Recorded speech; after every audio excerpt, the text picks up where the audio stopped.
blah, blah, blah.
We can count back 400 years. But look,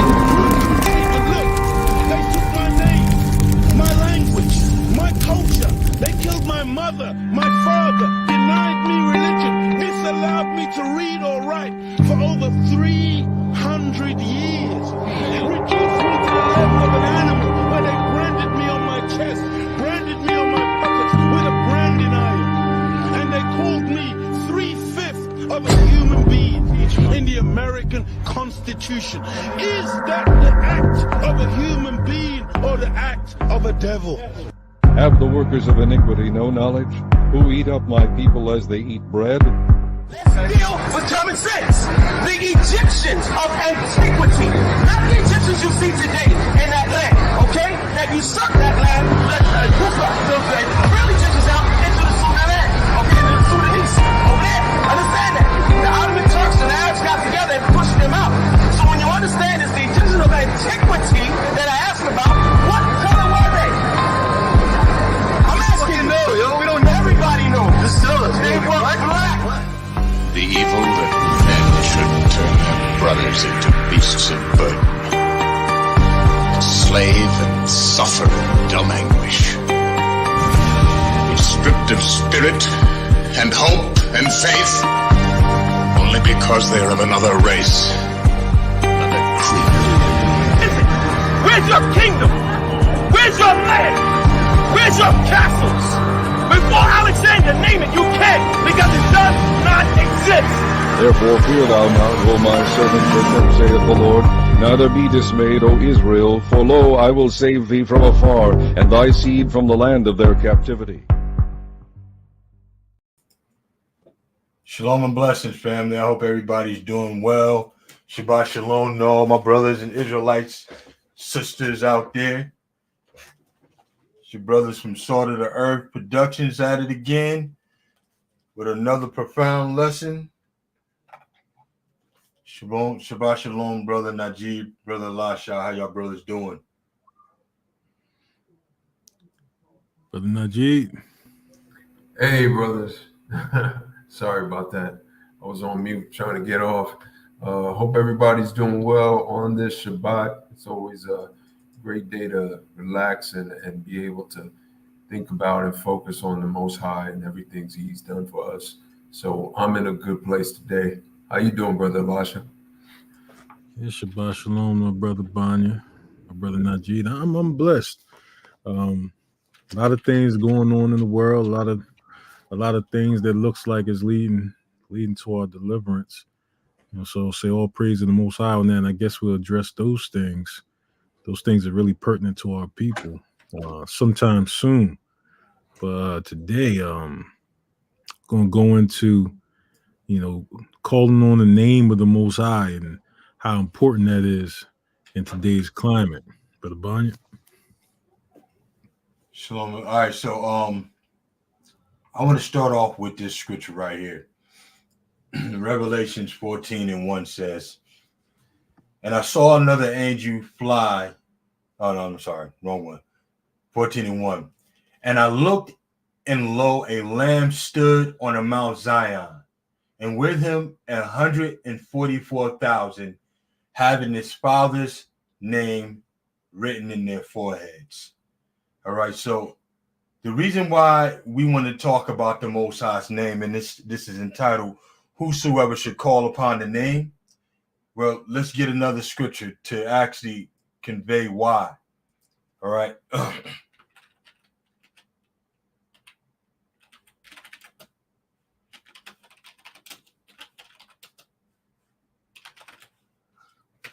right, so Romans 10 and 13 says, For whosoever shall call upon the name of the Lord shall be saved. How then should they call on him in whom they have not believed? And how shall they believe in him whom they have not heard? And how should they hear without a preacher? All right, so one of the mission statements that we had is that we believe that the Most High's name is according to Exodus 3 and 14. Would it be 3 and 14, Brother Elisha? Yes. Yeah, brother, 14, yes. According to Exodus 3 and 14, the name that the Most High gave Moses is the name that we believe correlates to the name that we will be saved by. Now,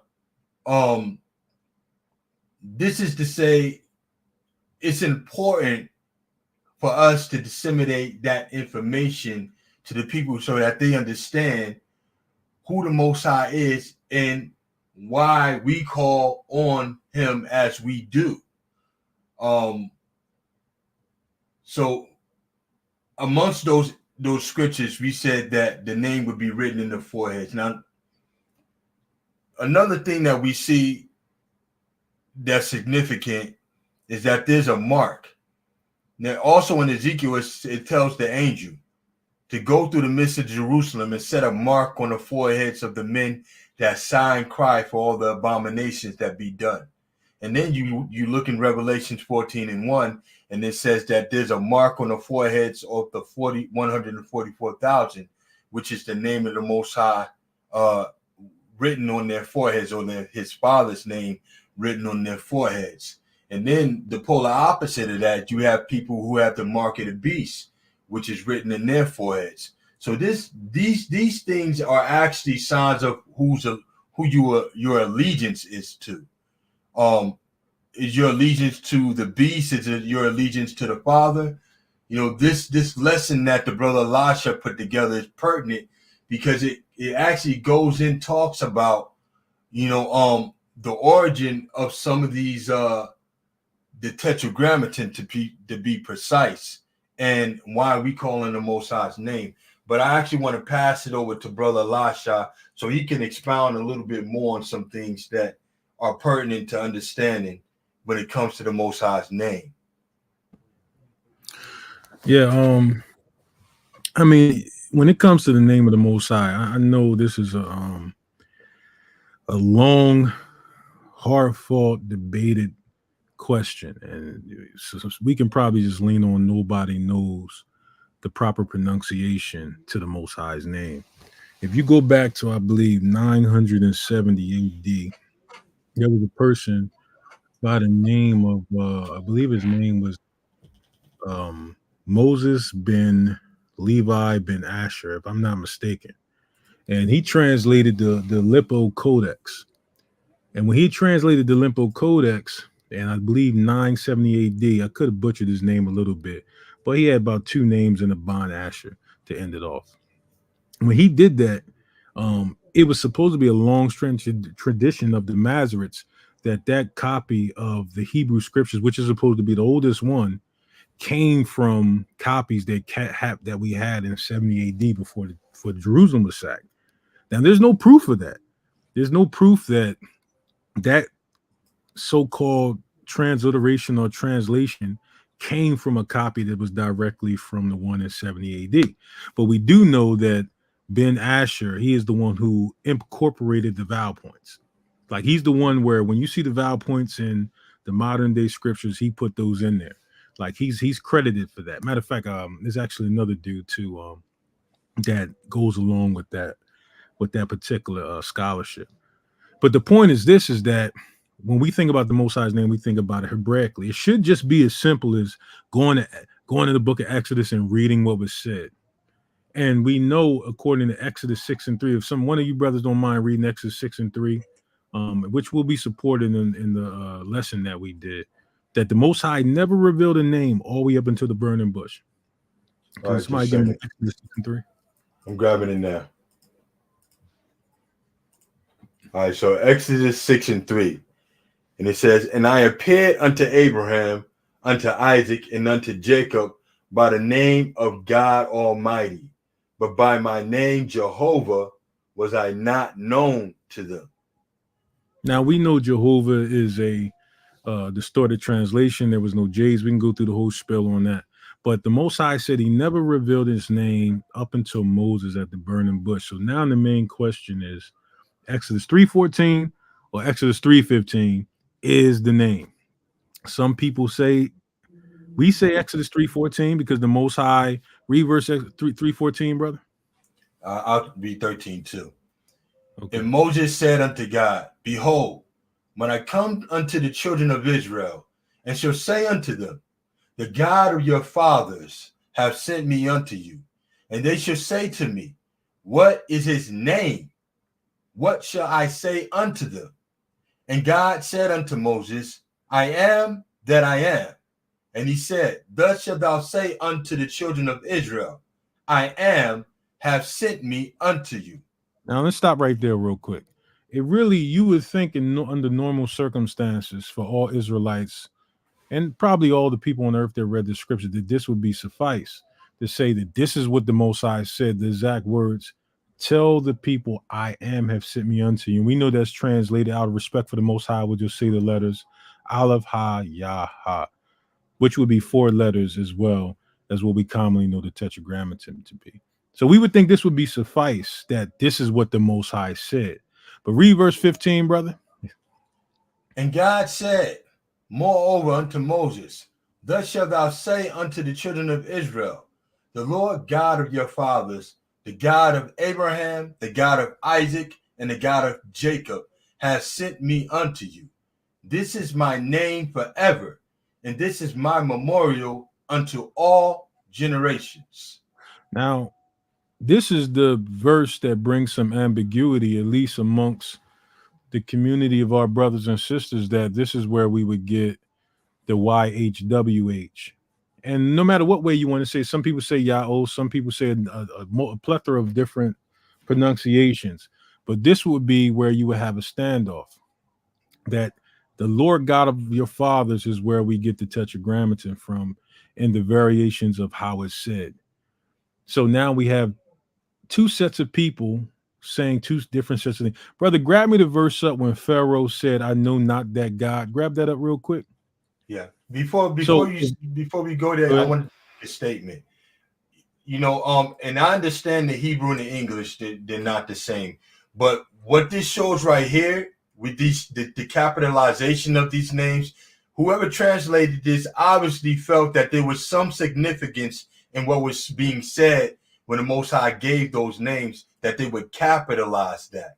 Now, the capitalization of letters, what do they? Can any of you brothers tell me what that indicates as I look for this the scripture for the Pharaoh? Well, the capitalization was to bring to put some emphasis behind it, somewhat like an explanation point. So that's to say to draw extra attention to it when you have capital letters outside of the regular letters. Not to mention that in the Hebrew there was no uppercase and lowercase, but in this context it was to emphasize it. Okay. And which scripture is that? Look, grab the one where Pharaoh said he knew not your God. Now, the reason this is important is because if we believe the Most High, we're only talking about if we believe the Most High. You know, the Most High said, what I told you of your fathers to obey my voice. So we got to go by what the Most High said. He said, I spoke not to your fathers in the day about burnt offerings and sacrifice, but what I did say was obey my voice, and you should be my people, now it should be your God. I believe that's Jeremiah 7, 22 and 23, if I'm not mistaken, maybe 21 down to 23. So we know that the Most High said what the name was. And we know from Exodus 6:3, he never revealed a name up until he spoke to Moses at the burning bush. So all the times that we see in Genesis leading up to Exodus 3 and 14, those references of a capitalization of the word Lord and that the tetragrammaton was there, or even any monuments or any names, like even in the name Judah, that something has to be amiss if the Most High never gave a name. If the Most High, now I know some people debate this, and the Most High gave his name early on, and that's going to be addressed.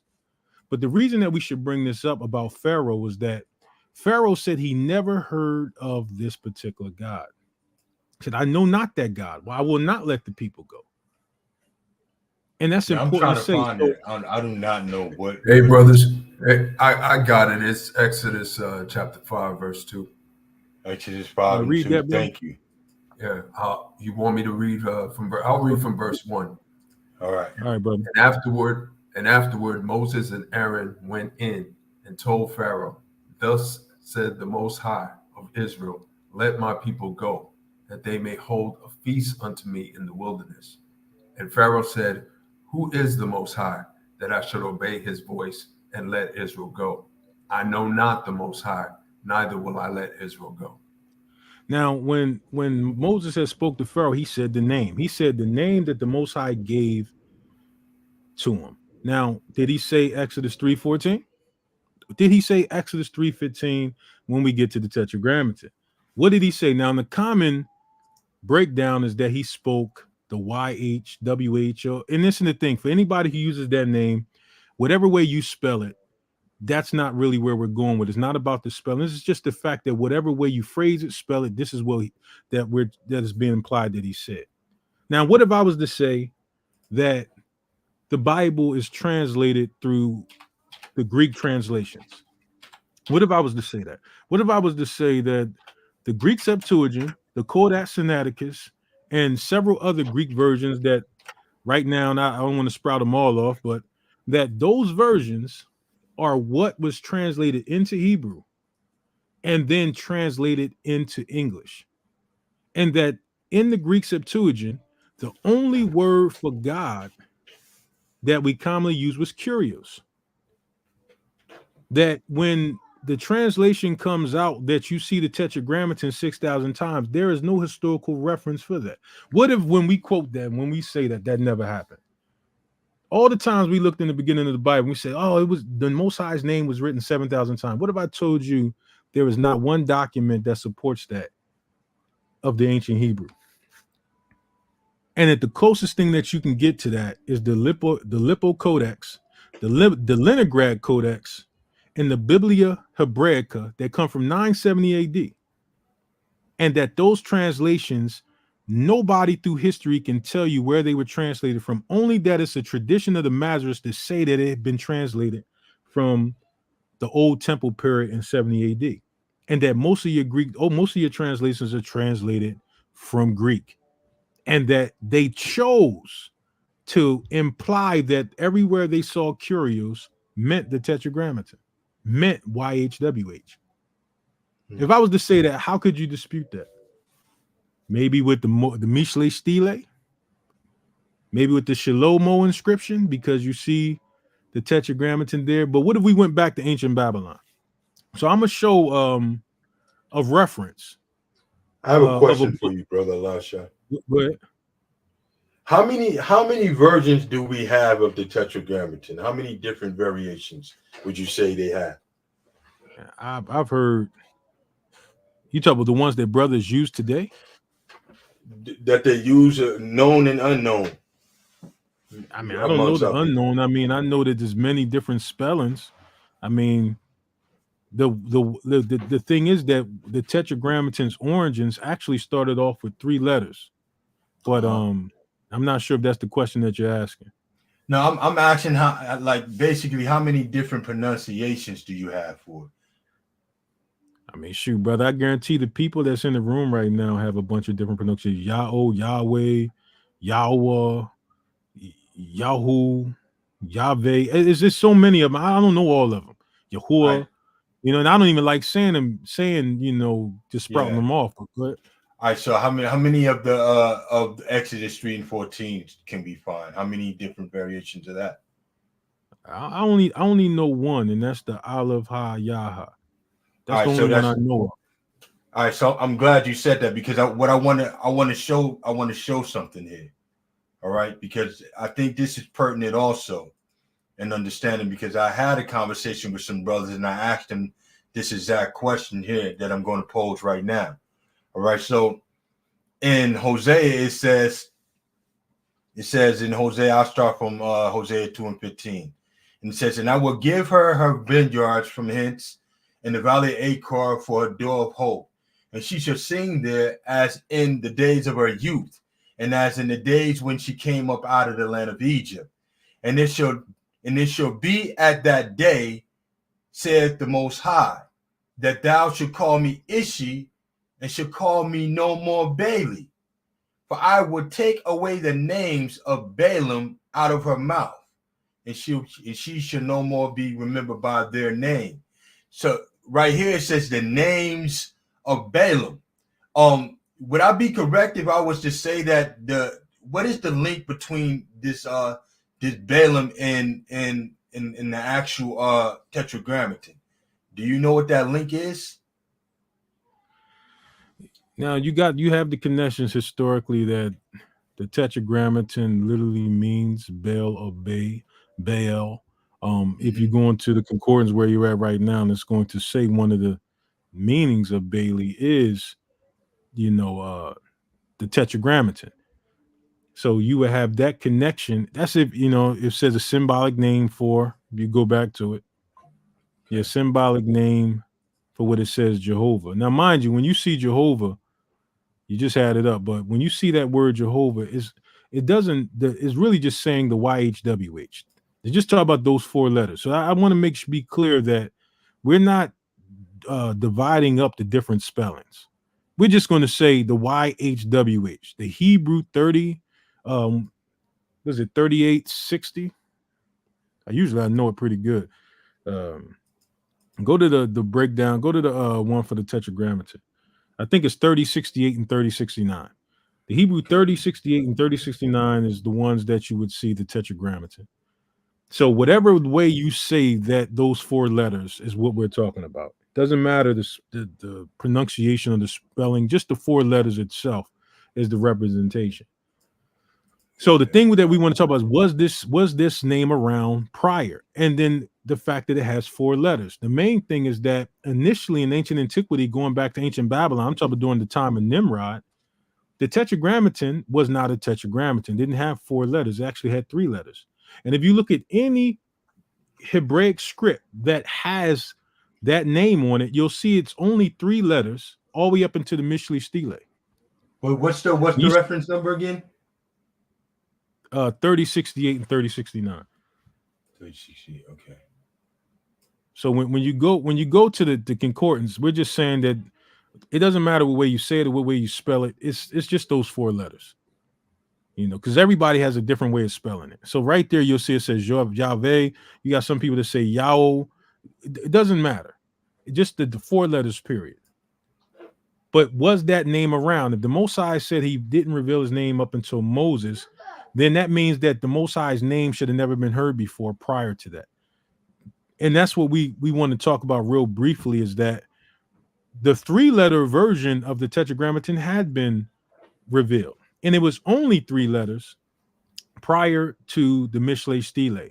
And that's the first time that you'll see a four-letter version of the tetragrammaton. So I'm going to share my screen in a second. I just want to show y'all a version. Now, mind you, the letterings that I'm going to show you is from ancient Babylon, and some may dispute that it's possibly or not possible that it's a direct reference to any way you would pronounce the tetragrammaton and God, because that's what it says here. But I just want to show that real quick, and we'll give a little bit of clarity that this name was in circulation years before, and some people actually use it as affirmation that that the Most High, this is the Most High's name because it was in circulation so long before. But then it would beg the question: if it was already in circulation, why did the Most High say to Moses, "I had never revealed my name"? Some people don't believe that, but Josephus and Philo, as we'll see in the video, affirmed that the Most High had not revealed a name all the way up until Moses. So let me share my screen real quick, and we'll show that. So I'm gonna share my screen. Give me 2 shakes of a lamb's tail. All right. For the brothers and sisters that are viewing right now, what I would like you guys to do is type in the chat the name that you call on as concerning the Most High. If you can, just type in what you believe the Most High's name is, so we can kind of gauge the audience, and that way we can move accordingly. So we'll start right here. Can y'all see my screen? I see it. Yeah, we can see it, bro. Now, in this book, matter of fact, let's get the name of the book real quick. This particular chapter is Yahweh before Moses. This is that chapter. The actual book, I actually have the book if y'all want the PDF to it, which is called A Biblical Archaeology of the Bible. But we're actually going to bring this information out in more detail later on. But mind you, I'm going to leave a caveat. It is disputed whether this is the name of the Tetragrammaton, but it has the similitude of it. So we're going to start right here. It says, when Yahweh as the first element of a personal name was written in cuneiform or cuneiform in the Persian period, it was sometimes written Yah or sometimes Yahu. Yahu being in the Hebrew vernacular, or what's good, and sometimes Yahu, which is Yad Ha Wa, which is the first 3 letters to the Tetragrammaton. We all know that. No matter what way you want to pronunciate it, it's the first 3 letters. And we got some artifacts that'll show you that initially that there was a name in circulation way back as far as the time of Abraham that actually had these 3 letters. It says, if we may reason that the same varieties of phonetic expression existed in the time of the first dynasty of Babylon, we should find that the name Yahweh as the first element in the names of Yelelu and Ya'u-Elu, which occur in the text from Delbet, which was written in the cuneiform or cuneiform. This would add another group of occurrences of the name in Babylonian texts of this period, and also another to the forms under which it appeared. Now, the reason that we're showing that these first 3 letters were represented early on is that Pharaoh would have knowledge of these first 3 letters. Why? Because inside the S.O.T.E.P inscription, which is an inscription about the Edomites, it says Yahweh of the Shia, or the Shiatsu of Yahweh, which is just the first 3 letters. It's not the 4 that most people will commonly pronounce, but just the first 3, which means that the first 3 was in circulation as a God known in the earth by different communities of peoples. So what does this mean for us right now? These first 3 letters in circulation. I want to grab up, if somebody can just, brother, grab me up the book of Jasher real quick. And we're just going to show that people were even naming themselves after these letters. And I want to be clear that I'm saying these letters because it's not the 4. The 4 didn't come in. The 4 letters that people commonly use came later on. So I just want to make that clear. But it's a reason that we say that this name was in circulation. So I'm gonna stop sharing my screen. Brother, grab up the book of Jasher real quick. Grab it. I got it. What page? Matter of fact, just type in ADONIAH. ADON. Okay. Now, I don't know, but just to give a little bit of history, is that when Moses, and this is confirmed inside the book of Josephus, Moses at some point married the queen or a high prominent female in Ethiopia. Now, according to Josephus, it's a little different than what is said in Jasher, is that when the queen, or I'm sorry, this woman, the daughter of the king, at least I'm gonna go by Josephus' account because it's more of a historical record, because Jasher says it differently, but we'll just rock out with this. She saw Moses attacking the city of Ethiopia when he was one of the generals in Egypt, and she fell in love with him. She said, this man got a great valor. So anyway, to save the city, she sent messages to Moses, and Moses agreed to marry her so that the Ethiopians wouldn't be overthrown. So this is the Ethiopian wife that Miriam is talking about when she says that Moses married an Ethiopian. That Moses actually did marry an Ethiopian. Now, in this Ethiopian, her name was historically a little different than what you might find on Google, but we're going to look at how her name is in the book of Jasher. ADON what? Just put ADON. It should pop up.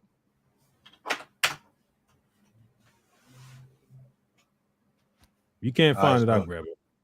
I see it several. Let me show you because there's several of them here popping up here. So just it should be ADONIAH. All right. It might be If you're still looking for it, bro, I actually got it. All right, brother Najee got it. So, brother, if you don't mind sharing your screen and showing that. Now, mind you, this is the time when Moses is actually still ruling in Egypt. So this is prior to any name being given. But we're going to look at the name of the queen of Ethiopia. And we remember the one who started the inception of the Babylonian kingdom of Babel was Nimrod. And Nimrod was from Cush. Now, Cush is Ethiopia. So read that verse 37, brother. All right. And all the people and nobles swore unto him to give him for a wife Adoniah, the queen, the Cushite, wife of Kikianus. And they made Moses king over them on that day. Now, they made Moses king over them. Now, according to the book of Josephus, they didn't make Moses king per se. But the point is this, is that the acronym in her name, or the suffix in her name her name would mean what? Lord Yah. Now, everybody inside the comments, if you were to see that name in the Bible, how would you translate that name? ADONIAH. I'm saying that we would translate that Lord Yah or Lord Yahoo. Anybody else concur with that inside the chat? I concur. Brother, matter of fact, while you wonder, brother Najee, Google the meaning of the name Lord Yah. Adanya. Google that real quick. Okay.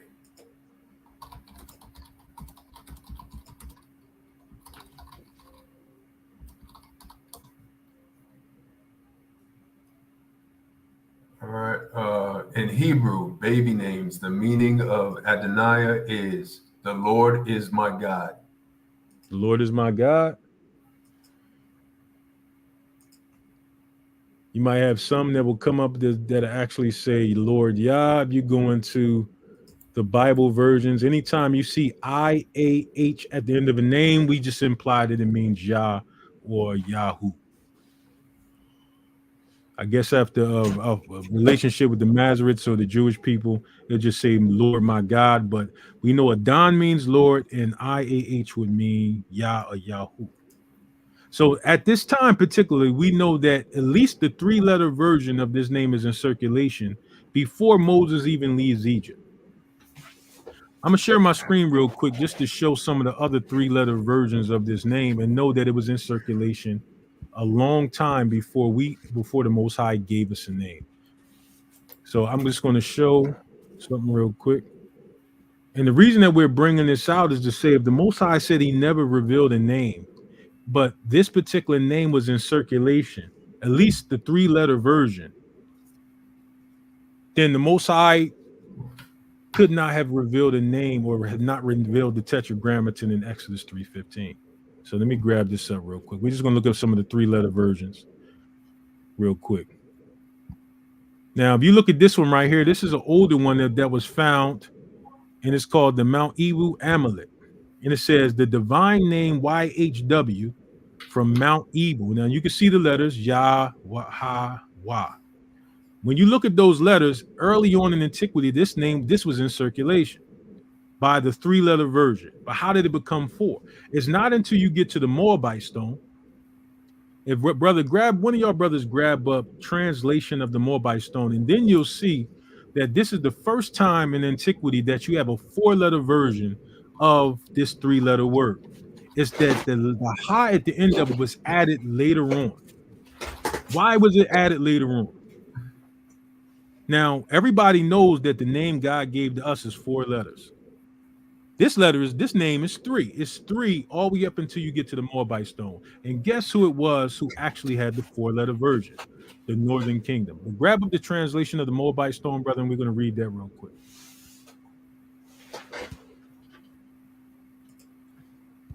Translation of the Moabite stone. Let's grab the translation of the Moabite stone.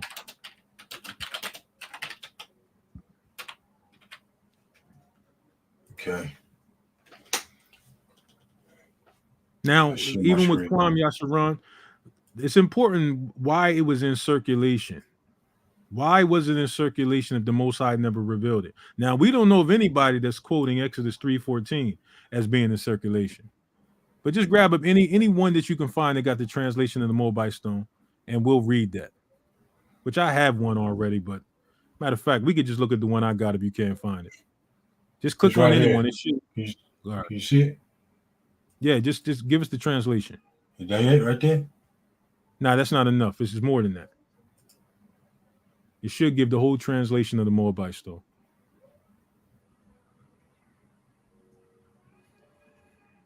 I'm trying to see what exactly. It's there. You just passed it. This on there. Just keep scrolling down. It's going to say, "I am in Kamash." There you go, right there. That's the translation of the Moabite stone. So, and we'll just expand that, and we're going to read some of that real quick. Expand this right here? Yeah. Right there. They said the text of the Moabite stone. And this is important. When you read the Moabite, I know a lot of people use the Moabite stone as to affirm that the Most High's name is YHWH. But that's not actually the reason for the Moabite stone. What does the Moabite stone actually say? I'm going to read some of it real quick. And then we're going to go to the book of Kings. It says, "I am Mishe, the son of Kamash Yadi, the king of Moab, from Gibeon. My father was king over Moab for 30 years, and I was king after my father." When we did the video about showing that Moab might be the Palestinians, we talked about the controversy that Moab had, that they believed they owned a portion of the northern kingdom. And it says, "In Kolchav, I made this high place for Kamash," which is the god of the Moabites, because he has delivered me from all kings, and because he has made me look down on my enemies. Omri was the king of Israel, and he oppressed Moab for many days. For Kamash was angry with the land, and his son succeeded him. He said, "He too, I will oppress Moab." In my days he did so, but I looked down on him and on his house, and Israel has gone to ruin. Yes, it has gone to ruin forever. That's when the Most High sent our people into slavery to Serenadab, 2 Kings chapter 17.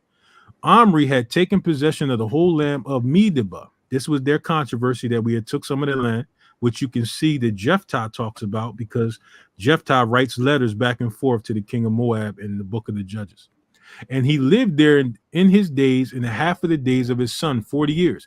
But Kamash restored it in my days, and I built Bel Mayon, and I made it a water reservoir. And I built Kerethaim. And the men of Gad lived in the land of S.O.T.E.P from ancient times. Now, and that's key that it says the tribe of Gad. Because when we go to the book of Judges, I want y'all to remember that it said the tribe of Gad real quick. It says, "And the men of Gad lived in the land of S.O.T.E.P from ancient times. And the king of Israel built S.O.T.E.P for himself. And I fought against the city. And I captured and I killed all the people from the city as a sacrifice of Kamash and for Moab. And I brought back the fire earth of Debdo from there, and I hauled it before the face." Scroll up, brother. I need you to scroll up, brother. I'm scrolling up. All right, Tell right me there. when it stopped. Yeah, you good right there.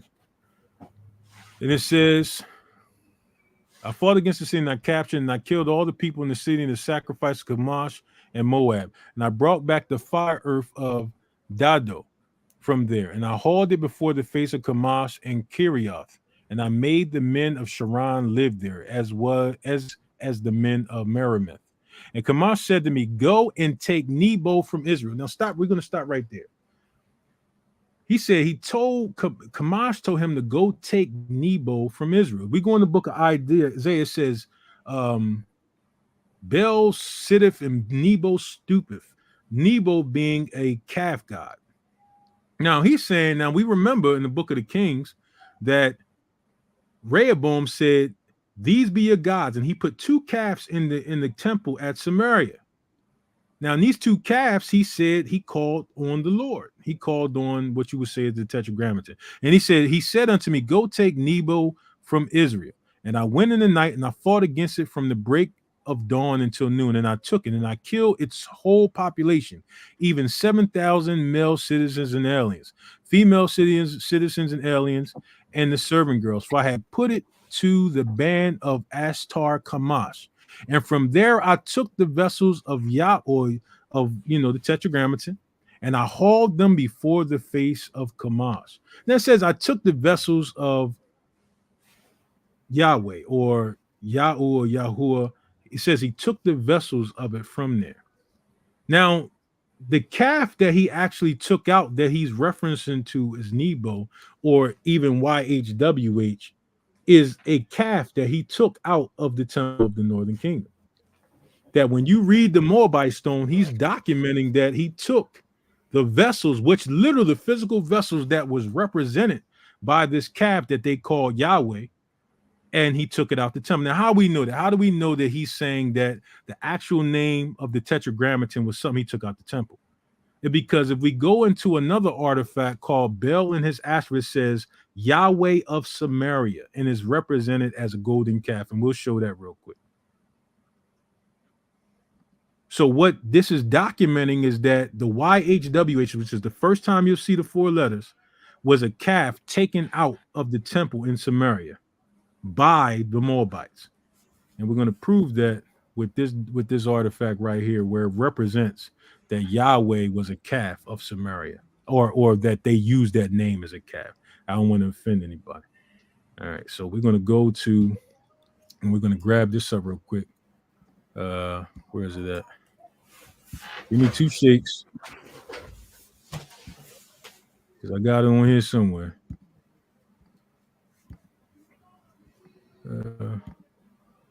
Just give me 2 seconds to see.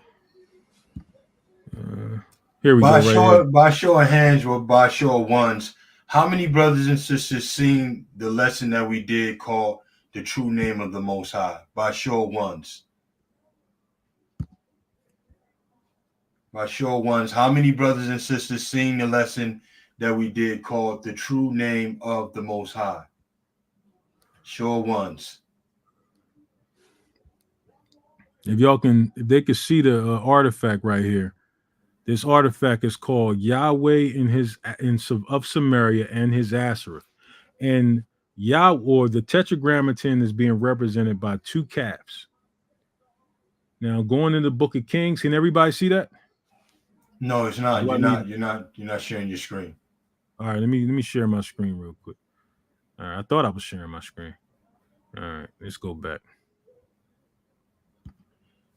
Here's a question: right. Why you going there? Is it possible that they applied Yah's name to the bulls? Yes, yeah, it is possible that they applied it, but this is the caveat: is that the 3-letter version that you use right away, the 3-letter version of the YHW, was already in circulation by other nations prior to us ever getting a name from the Most High. Mm-hmm. So what we're getting to is, how did it get to a 4-letter version? Because everybody knows that the Most High gave us 4 letters. We read about that in Josephus. We read about it in Philo. The Most High gave us 4 letters, but this name in particular that Pharaoh had never, when he said he never heard of it, this actually had 3 letters. It wasn't until later on that the Tetragrammaton became 4 letters. And that's what we're showing. When you look at the Moabite stone, that's the first time in history is represented as 4 letters. Prior to that, it actually was in circulation. That's why we went into the book of Jasher. It was circulated as YHW. It was actually around. So why did it have 4 letters when we finally took it as a god, when the northern kingdom separated from the house of David? So I'm going to share my screen real quick just to show that the northern kingdom did call the Tetragrammaton, it was known by Yahweh of Samaria, and it was represented by a golden calf or by a calf. And the reason that we're showing that is just to establish that it wasn't until the Northern Kingdom made it a four-letter word that it actually became synonymous with our people. So I'm gonna grab that up real quick. If everybody can see my screen, matter of fact, I'll just bring it up on my PowerPoint real quick. So I got another one. That's a whole nother lesson, but let me grab it up on my PowerPoint. Let me see. Is this the one I'm That's looking for? interesting. Only one person out of the whole room actually seen that lesson. Hey, brother Barney, I think we had a couple ones up top. I think we got like four, but which I would hope that more people saw it, but we got like 4 ones. Okay. Let me see. I think this is my PowerPoint that I did on. All right, here we go. Because you should be able to see it easier here. All right, here we go. Can y'all see that? Yeah, we can see it. All right, so I'm going to expand it more. It won't let me expand it more, but we'll just rock out with this. You see here that if you look it up, it's called, and it's at Koret Juluth.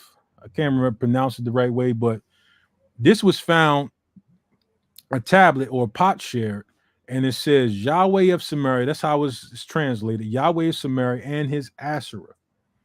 And the Northern Kingdom was synonymous because the Tetragrammaton was actually called by 4 letters by them. It started off as 3 letters, and we could show a lot of different ancient artifacts where it was 3 letters. But it wasn't until our brothers of Samaria got it that it became 4 letters. Now, how did it become 4 letters? How did they get the H at the end? Now, mind you, this is us looking into the scriptures precept upon precept, and this is not something where I'm going to say, hey, listen, this is absolute fact. I got a historical reference that proves this is why they did it. But we have something in the scriptures that show a similar circumstance where the Northern Kingdom added an H to a word to be distinguished, and it was the tribe of Gad that did it. And if you notice inside the Moabite stone, it brought up the tribe of Gad that was living in Ashtaroth. So, brother, grab up Judges chapter 12 for me. I think verse 6. I think it's verse 6 if I'm not mistaken.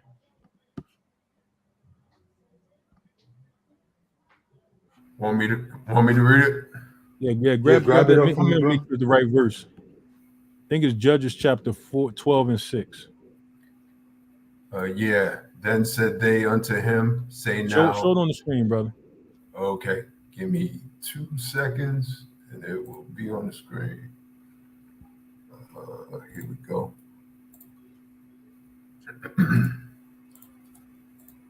And after we do that, I might want you to grab the concordance numbers with it, if you can.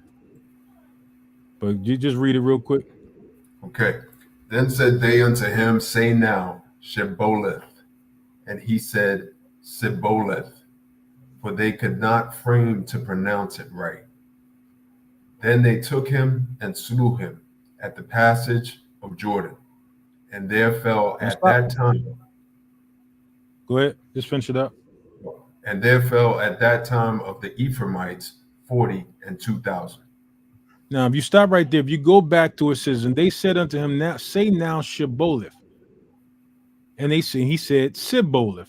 Now, the reason that the Galites did that is because they knew that the Ephraimites pronounced the word without the ha in it. Now, if we can grab the concordance in it, so the only difference in these 2 words is an H. They added an H to the way they spoke the word Sibboleth. They added Shibboleth. Now, this H was the whole difference between the way the Ephraimites spoke it. And when he didn't say it with the H, they killed him. That let him know that he was not from Gilead. Now, Brother Bond, if you don't mind bringing up this same verse in the concordance. Okay. So we're showing that there's a history of our brothers from the Northern Kingdom. What they'll do is they'll add a slight difference to a particular word to make it distinguishable. And in this case, they just added an H. And if you go into the Hebrew, you got the semi, huh? Which one was it again? Judges 12 and 6. Okay.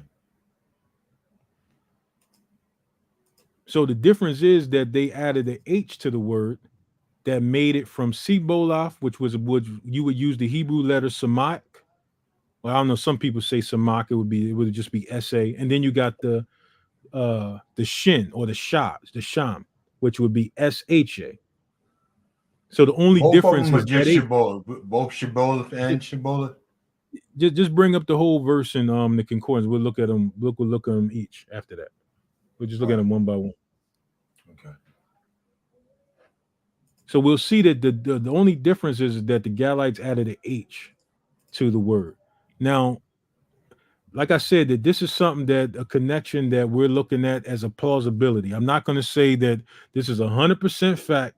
This is something that when looking at the scriptures, this is what we're seeing as a connection to why did the Tetragrammaton initially have 3 letters, and it was only after it got to Samaria that it had 4 letters, becoming somewhat parallel to the name the Most High gave to us in Exodus 3:14. But now having 4 letters, the only difference is that it has an H at the end. And once that happened, then you start to see in our land that the H is represented in the Tetragrammaton. But prior to that, it didn't have an H. All right, so brother, look up the word Sibboleth. Shibboleth. Just go start with the first one. We'll go to all right. So you can see inside it, you see the Samak. Go back, brother. Go back to the first one that you was on, Sibboleth. All right, you see that in the front of that word is the Samak. So you got Samat Ba La Kath. So you or Ta. So you see Sabath, means Sabalath. Now go to the other one. You're going to see that the difference is a shin here, where the shin has a sha sound with an H. And now you see the only difference in the word is the fact that you got the sha that has the H, and you have the other one that doesn't have the H in it. Now, this is the same difference that you would make with the earlier versions of the Tetragrammaton when it only had 3 letters, which was YHW or YHU or YHO, whatever way you want to look at it. And the fact that when it got to Samaria during the time of the Moabites, now it has 4 letters. So when we go into the Book of the Kings, we go into Book of the Kings 113, I think it is. I think is chapter First Kings. First Kings chapter 13. Where Rehoboam says, "Come to Samaria, these be thy gods." Go to chapter 13, I think it is. Uh-huh. All right, it says, it might be chapter 12.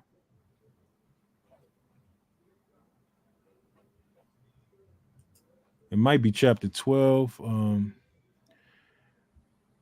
And this is when he's going to take the calves and he's going to say, "These be thy gods," because he didn't want the northern kingdom to continue to go to Jerusalem. So Rehoboam, so make sure.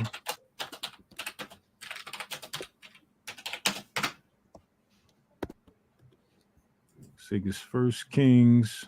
Go to First Kings 12:28. And read down to verse 32. 28 to 32. First Kings chapter 12, verse 28. Whereupon the king took counsel and made 2 calves of gold and said unto them, "It is too much for you to go up to Jerusalem. Behold thy gods, O Israel, which brought thee up out of the land of Egypt." Now stop right there, brother.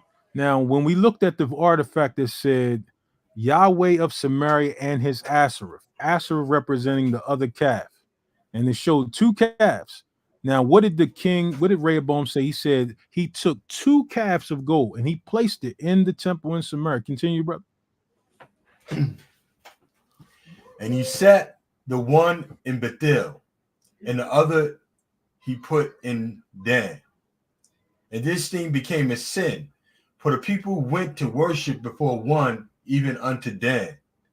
And he made an house of high places, and made priests of the lords of the people, which were not of the sons of Levi.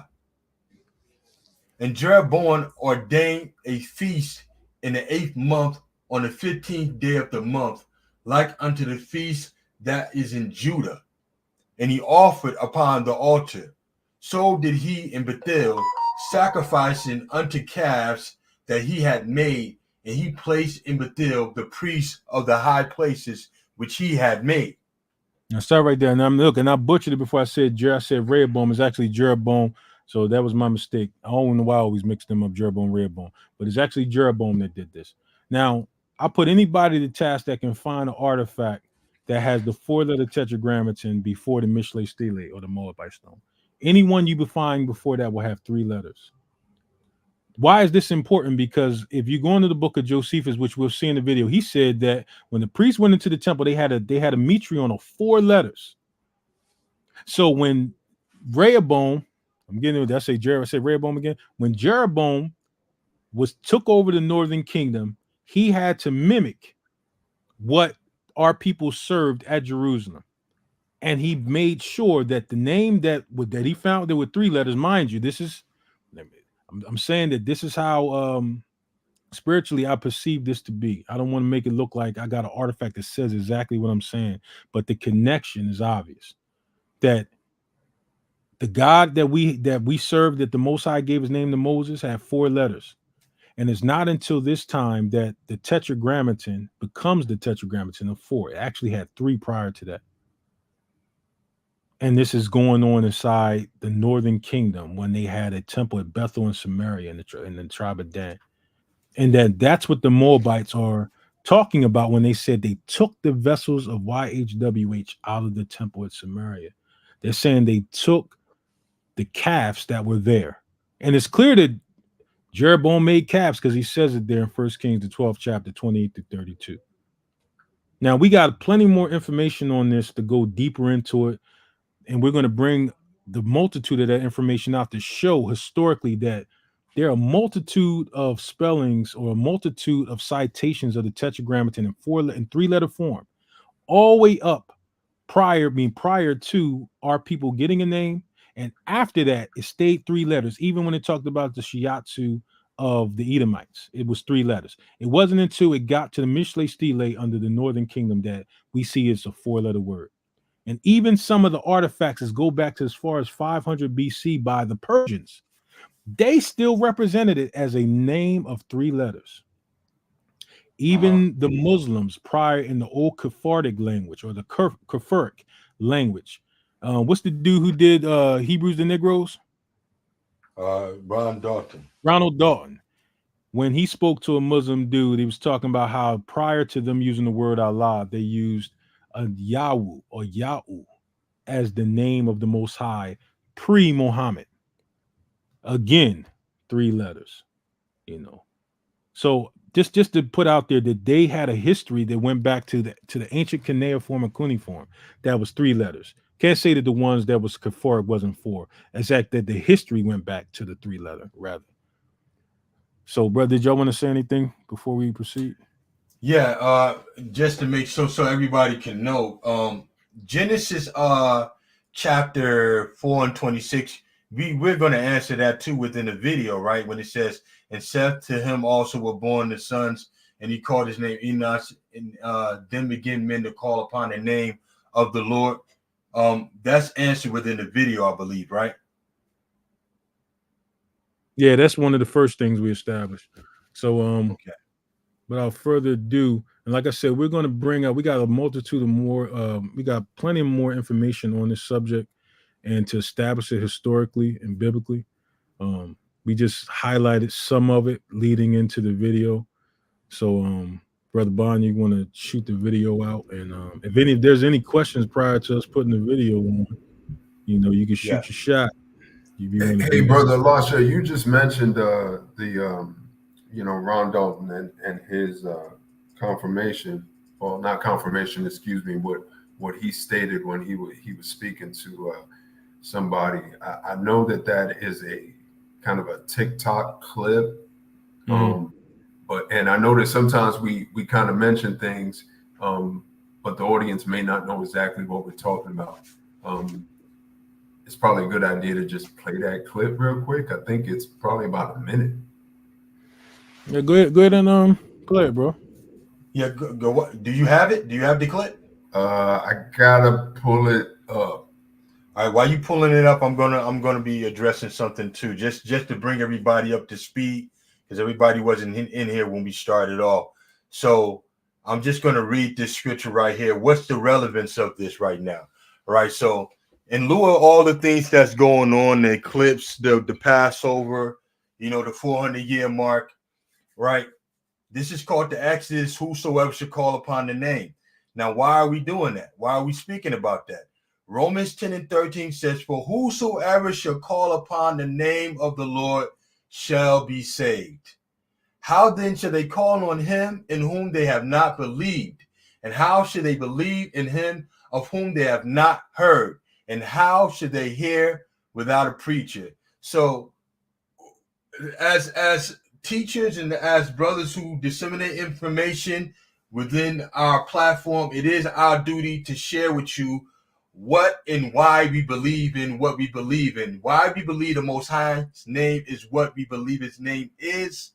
And we're going to share that information via video that we actually already got up on the site. But this would be your opportunity to actually ask questions while you actually see the video going up, right? So I'm gonna grab the video up real quick. I think I'm gonna grab the video up.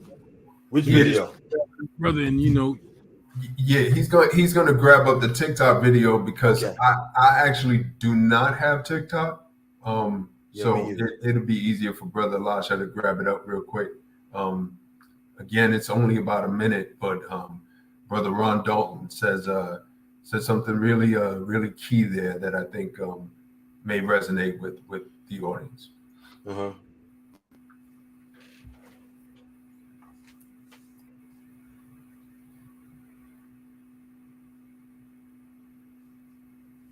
Well, yeah, up next, there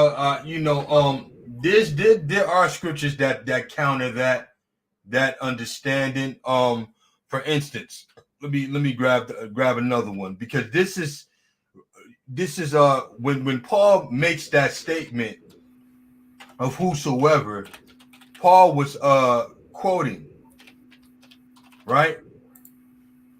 Yeah, while you're grabbing that up, Brother Banya, I think where you took that from was Romans 10. Yes. And if you go to the beginning of Romans 10 and you just read that first verse, it talks about Paul is stating who he's addressing and who he's speaking to. Thank you. Absolutely. Yeah.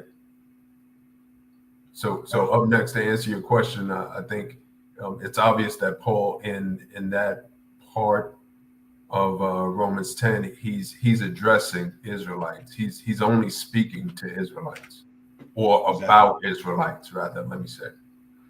Yeah. So he's actually quoting Joel. He's actually quoting Joel chapter 2, verse 32, and it says, "And it shall come to pass that whosoever shall call upon the name of the Lord shall be delivered. For in Mount Zion and in Jerusalem shall be deliverance, as the Lord has said, and in the remnant whom the Lord shall call." Right. So we as Israelites, we understand what that pertains to and who that pertains to. Right. But those who don't frequent the channel, they may not know. So thank you for bringing that up. All right, so we're gonna play the brother. Did you want to say something else before I play it? Before you do that, let's get that fair use going real quick. All right, I'll play the fair use, and then you can go ahead and push start on that. Copyright disclaimer under Section 107 of the Copyright Act 1976. And this is a copyright disclaimer under Section 107 of the Copyright Act 1976. Allowance is made for fair use for purposes such as criticism, comments, news reporting, teaching, scholarship, and research. Fair use is a use permitted by copyright statute that might otherwise be infringing. Nonprofit, educational, or personal use tips the balance in favor of fair use. All right, so we're gonna play the video real quick. Let me know if y'all can hear it. Talking to a guy from Got it. Y'all can hear it? I hear it. Yep, All right. He was a Muslim, and I said, "Hey, how do you say God in your language?" He says, "Allah." And I said, "Well, are you able to read the ancient inscriptions in Babylon, the Assyrian Babylonian cuneiform word script?" And he says, Now, before, you notice he said the ancient cuneiform script. The ancient, talking about going back to something we cited in the book of biblical archaeology of the Bible, when we said Yahweh before Moses. He talked about the ancient. So they're identifying the 3-letter version as the ancient right here. Just wanted to say that real quick. "A little bit. I know what you're talking about because I showed it to him." He's, "Oh, yeah. And so I said, "Well, what about the earliest Quran? The earliest Quran was written in Kufic." And he says, "Yes, Kufic." And I showed him Kufic. He says, "Yes, I see." I said, "Can you read that?" He says, "Yes, I can read this a little bit." And I said, when the earliest Qurans came out, and before the Muslims knew about Muhammad, I said, or the Arabs knew about Muhammad, I said, "What did you guys call the name of the creator, the God of Abraham?" And he looked at me and he said, "Yahuwah." I said, "Yahuwah?" And he says, Wow. "Yes." And I said, "Yahuwah?" He says, "Yeah." And I said, Now, just to highlight real quick, if you look at what he's spelling that, he's actually talking about the 3-letter version. Now, he's pronouncing it with the H at the end, but it says, if you look at it, it says Yah, and it's just the Yah or the YHW. It's not the H at the end. He's actually putting that in there himself, the Yahweh. But there's actually just, if you look at the one where you see the 2 letters right here, is actually YHW, and then they're pronouncing the W with a Y. The H is not there. It's actually, he's talking about a 3-letter version here. So, "Then why don't you guys change it to Allah?" Immediately when I said that, he put his head down, got up and walked away. Now, when people don't really, it's something else. Now, I was talking to well, that's the video right there. Now, the way he spelled it, we can actually go into the biblical archaeology of the Bible, and it'll show that it's actually spelled with 3 letters in the ancient cuneiform or cuneiform. And that's what we were showing earlier. And there's several citations we can show. Sometimes it's YAHWE, they'll spell it. But either way, in the lettering form is actually 3 letters, anciently rather. So he's saying that the Muslims went by the ancient Babylonian or Assyrian script, the cuneiform and cuneiform. And that cuneiform actually had a 3-letter version of that name way before we became a nation, and before the Northern Kingdom actually erected the temple. Like they had, before we even seen any 4-letter version, they're talking about the ancient version. It was only 3 letters. So we're talking about almost 1,200 years of existence, or over 1,100 years of a 3-letter word. Now, I can't stress it enough is that the name that we brothers and sisters commonly use is called tetragrammaton because it means 4. That's what sets it apart.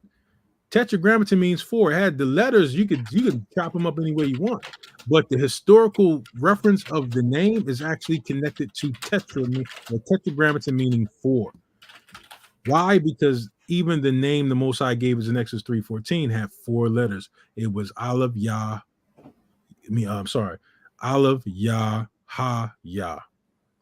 If I said that right, yeah. So yeah, Aleph Ha Yah Ha, 4 letters. So we have a mimic here that a name that actually had 3 letters, which we've seen also that the Queen of Ethiopia had, also turns into 4 letters all of a sudden, right after it goes to Samaria. Brothers want to say anything? No. All I can say is, brothers and sisters that didn't get a chance to see the video, what we're about to show you is undeniable truth of the Most High's name and what it is. And if you're interested in that, then you definitely want to tune into what we're about to show, because it's undisputed, it's uncontested, it's unrefuted, right?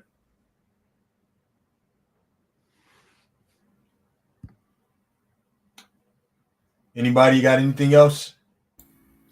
Oh, nothing else from me, bro. Brother Elisha, man, thank you for showing that little clip and explaining it. I do think that helps people understand this, what you're trying to say a little bit more. And as we go into this video, I think it's going to be even more profound. Bless you, bro. So let's get it. Zoom tight. All right, so do me a favor, brother. Take that take your share screen down. All right, so I want to do a tester real quick to make sure everybody can hear it.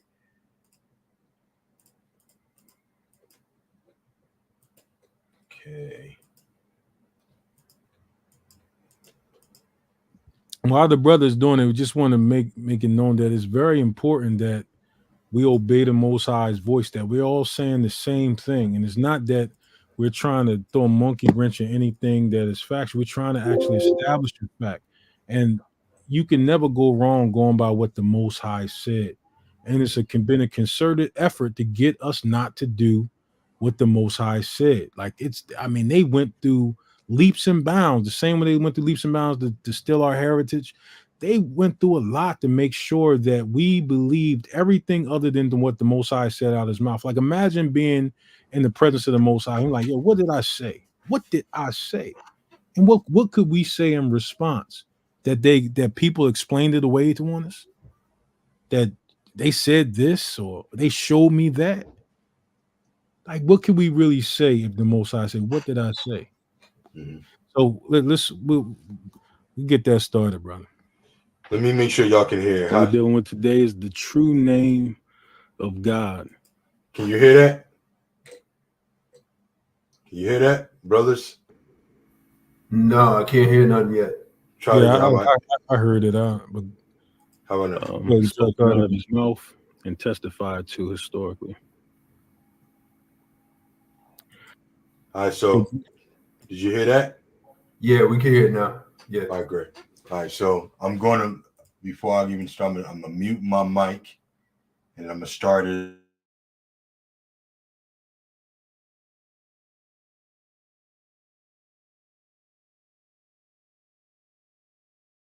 What we're dealing with today is the true name of God, spoken out of his mouth and testified to historically. So salutations to all the people that are not used to our channel, and of course salutations to everybody that knows. So shalom. I'm your brother Elisha, and together with my brothers Banya and Najee, we intend to guide you on an enthralling journey. We will transport you back in time and immerse ourselves in the timeless debate that precedes even the writing of the Bible, the name of God. So what is the indisputable truth concealed within the appellation of the God of the Israelites?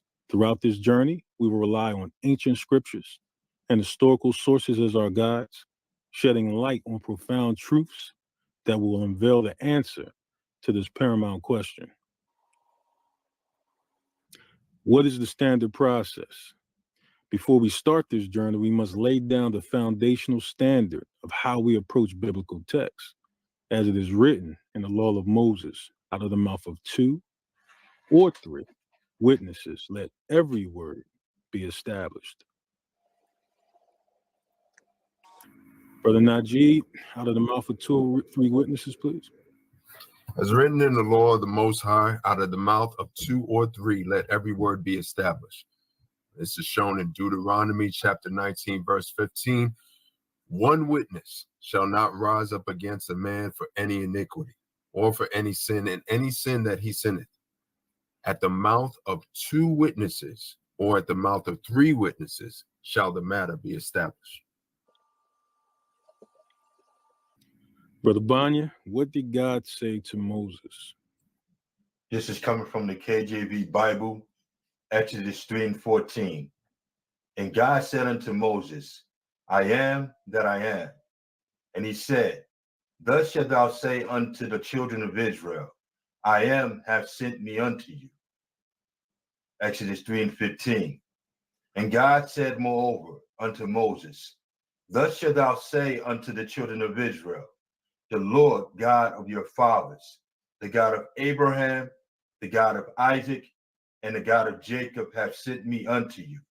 This is my name forever, and this is my memorial unto all generations. Now we see in the two representations of the name, we see Aleph Ha Yaha disseminated to us is Iya. We say Ahaya.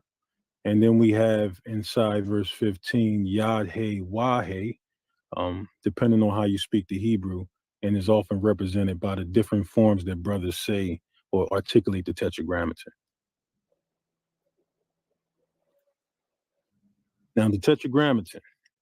What is the Tetragrammaton? And this is very important that we understand this. From the Greek, consisting of 4 letters, or the tetragram, in the 4-letter Hebrew proper name of the deity, transliterated as YHWH or YHVH. Some people say Yahweh or the different names. We're not going to quote them all. The name of God in the Hebrew Bible. The word tetragrammaton, tetragram or telegraph or tetragraph, generally refers to any group of 4 letters that represent sounds, not necessarily corresponding to those of the individual letters. So any group of 4 letters is considered a tetragrammaton. Just a quick highlight inside Exodus 3:14 in saying I am, that is 4 letters and would represent in the basic root of the definition also a tetragrammaton, just being 4 letters, any group, not always the one we're synonymous with. Now we have some facts. Historically speaking, in reference to the tetragrammaton, the only name the Most High gave for himself is I am the being. That's disseminated in the Septuagint, Exodus 3:14, which most translations of the Bible are, taken from the Greek, which indicated that he is to be identified with all existence.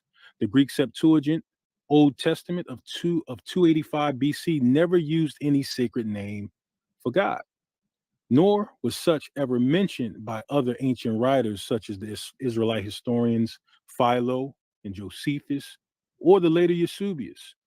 The YHWH word did not appear in any Old Testament text until the Masoret text of 1000 AD. Nor was the existence of any Hebrew language Old Testament text ever mentioned by ancient theologians, whose work was exclusively with the Greek Septuagint text. Now, the previous statement is not without contention, due in large part to artifacts that archaeologists have unearthed, where the Tetragrammaton, which is disseminated as YHWH in most situations, is written as the name of God.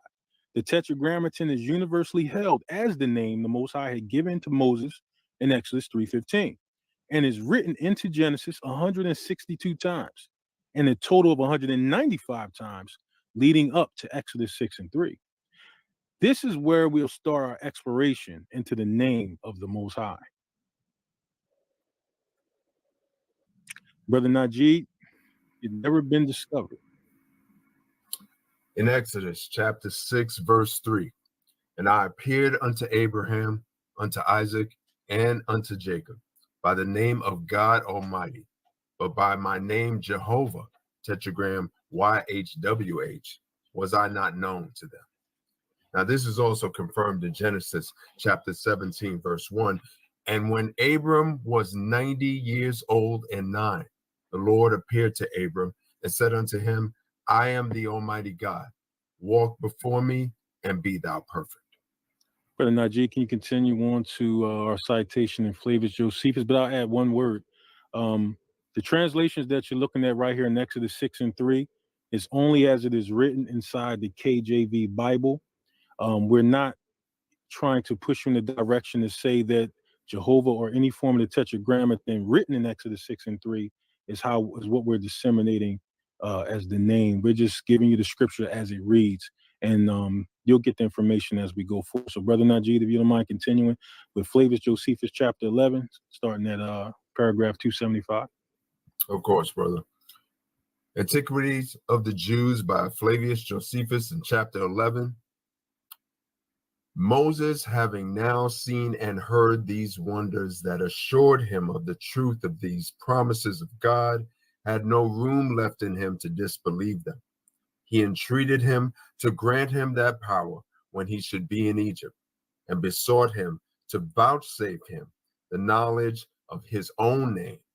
And since he had heard and seen him, that he would also tell him his name, that when he offered sacrifice, he might invoke him by such his name in his oblations.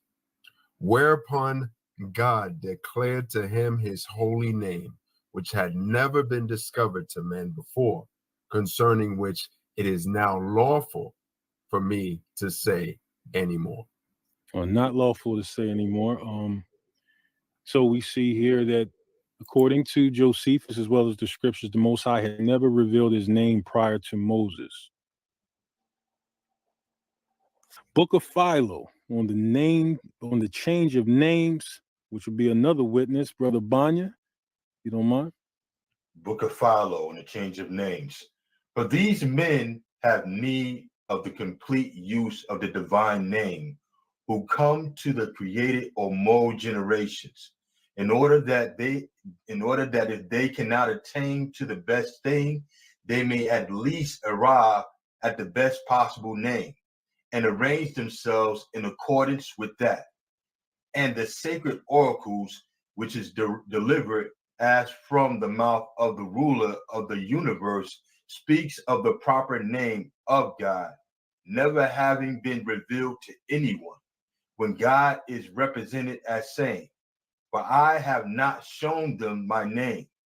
This is represented in Exodus 6 and 3, and it says, "For by a slight change in the figure of speech, here used the meaning of what is said would be something of the kind, my proper name I have not revealed to them, but only that which is commonly used, though with some misapplication because of the reasons above mentioned."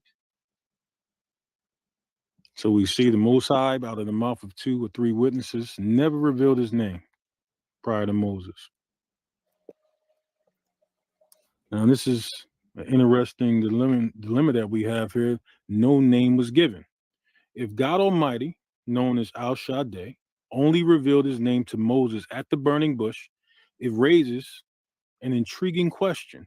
Why do names and meanings such as Judah, Jehovah Jireh, Moriah from Mount Moriah, and even Moses' own mother, Jochebed, whose name signifies Jehovah is glory or the Tetragrammaton is glory, which is represented in the Hebrew 31:15, contain elements of the Tetragrammaton, YHWH. Why didn't Moses possess knowledge of the Most High's name before his encounter at the burning bush? Furthermore, what name did people invoke in Genesis 4 and 26? Now we'll address this question about Genesis 4 and 26, Genesis and the name of God. Our journey to discover the truth begins with Genesis 4 and 26, as several scholars and educators suggest that this is the initial instance when the Almighty unveiled his name. Here we find then the Tetragrammaton before Moses, pages 18 and 19, or at least that's the chapter, where it is stated, Brother Najee. According to the Yahwistic tradition, the worship of Yahweh can be traced to remote antiquity. To Seth also a son was born, and he called his name Enosh. At that time, when man began to call upon the name of the Lord, YHWH. And this is in Genesis chapter 4, verse 26. As we can see in Genesis chapter 4, verse 26, it contains a tradition that the divine name was known in antiquity. Now, when we look at this book, Yahweh, the divine name, it says that the divine name had a tradition of being spoken, due large part to Genesis 4 and 26. Now, we just read from out of the mouth of Josephus and Philo that the divine name or the name of the Most High had not been revealed prior to Exodus 3:14 and 15, if we go that far. And this was disseminated to us in Exodus 6 and 3, that it had not been revealed. But here we see that some think that it was. So the meaning of Enos, Genesis 4 and 26, and Seth, to him also there was born a son, and he called his name Enos. Then began men to call upon the name of the Lord. We read in our King James Bibles, this is what we would see in that particular verse, is that this is when men began to call on the name of the Lord. Enos, the definition in the Hebrew 5:3, Enos means man, the son of Seth. Philo, that the worse is wont to attack the better. And here again, we shall have no need of any other witness than Moses. For he tells us that the name of the son of Seth was Enos, and Enos, being interpreted, means hope. He hoped first, says Moses, to call upon the name of the Lord his God. And this is in Genesis chapter 4, verse 26. On which account Moses, after he had previously mentioned with respect to Enos that he hoped to call upon the name of the Lord his God, adds in express words, this is the book of the generation of men. Now, according to Philo, Genesis 4 and 26 was to disseminate that men had hoped to call on the name of the Lord as God, or to hope to call on the name of the Creator. That's what they hoped to do. Philo on rewards and punishments. Brother Banya? Follow on rewards and punishments.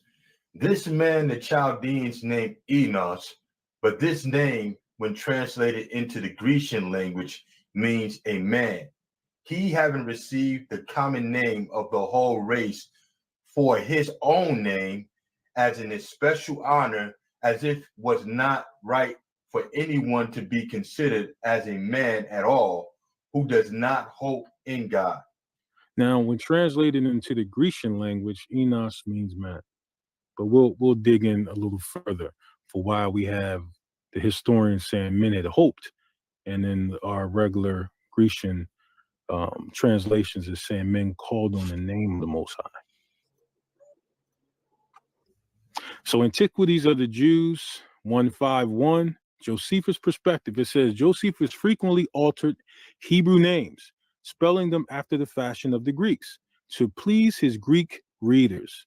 Wrote Josephus, it is the Greeks who are responsible for this change in nomenclature. Antiquity of the Jews 151. Now, what does nomenclature mean? This is the definition: the devising or choosing of names for things, especially in a science or other discipline, the body of system of names in a peculiar field. Plural noun, nomenclatures, the nomenclature of chemical compounds, formal the term or terms applied to someone or something. Nomenclature. Antiquity of the Jews 161. I have one thing to add of which the Greeks are perhaps unaware. Before reverting to the narrative where I left it, with a view to euphony and my readers' pleasures, these names having been Hellenized, the form in which they appear is not that used in our own country, where their structure and termination remain always the same.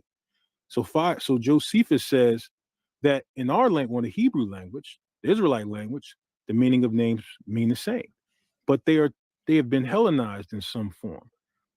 So when it comes to the Greeks, they have a certain meaning, and in the Hebrew, they retain their real meaning.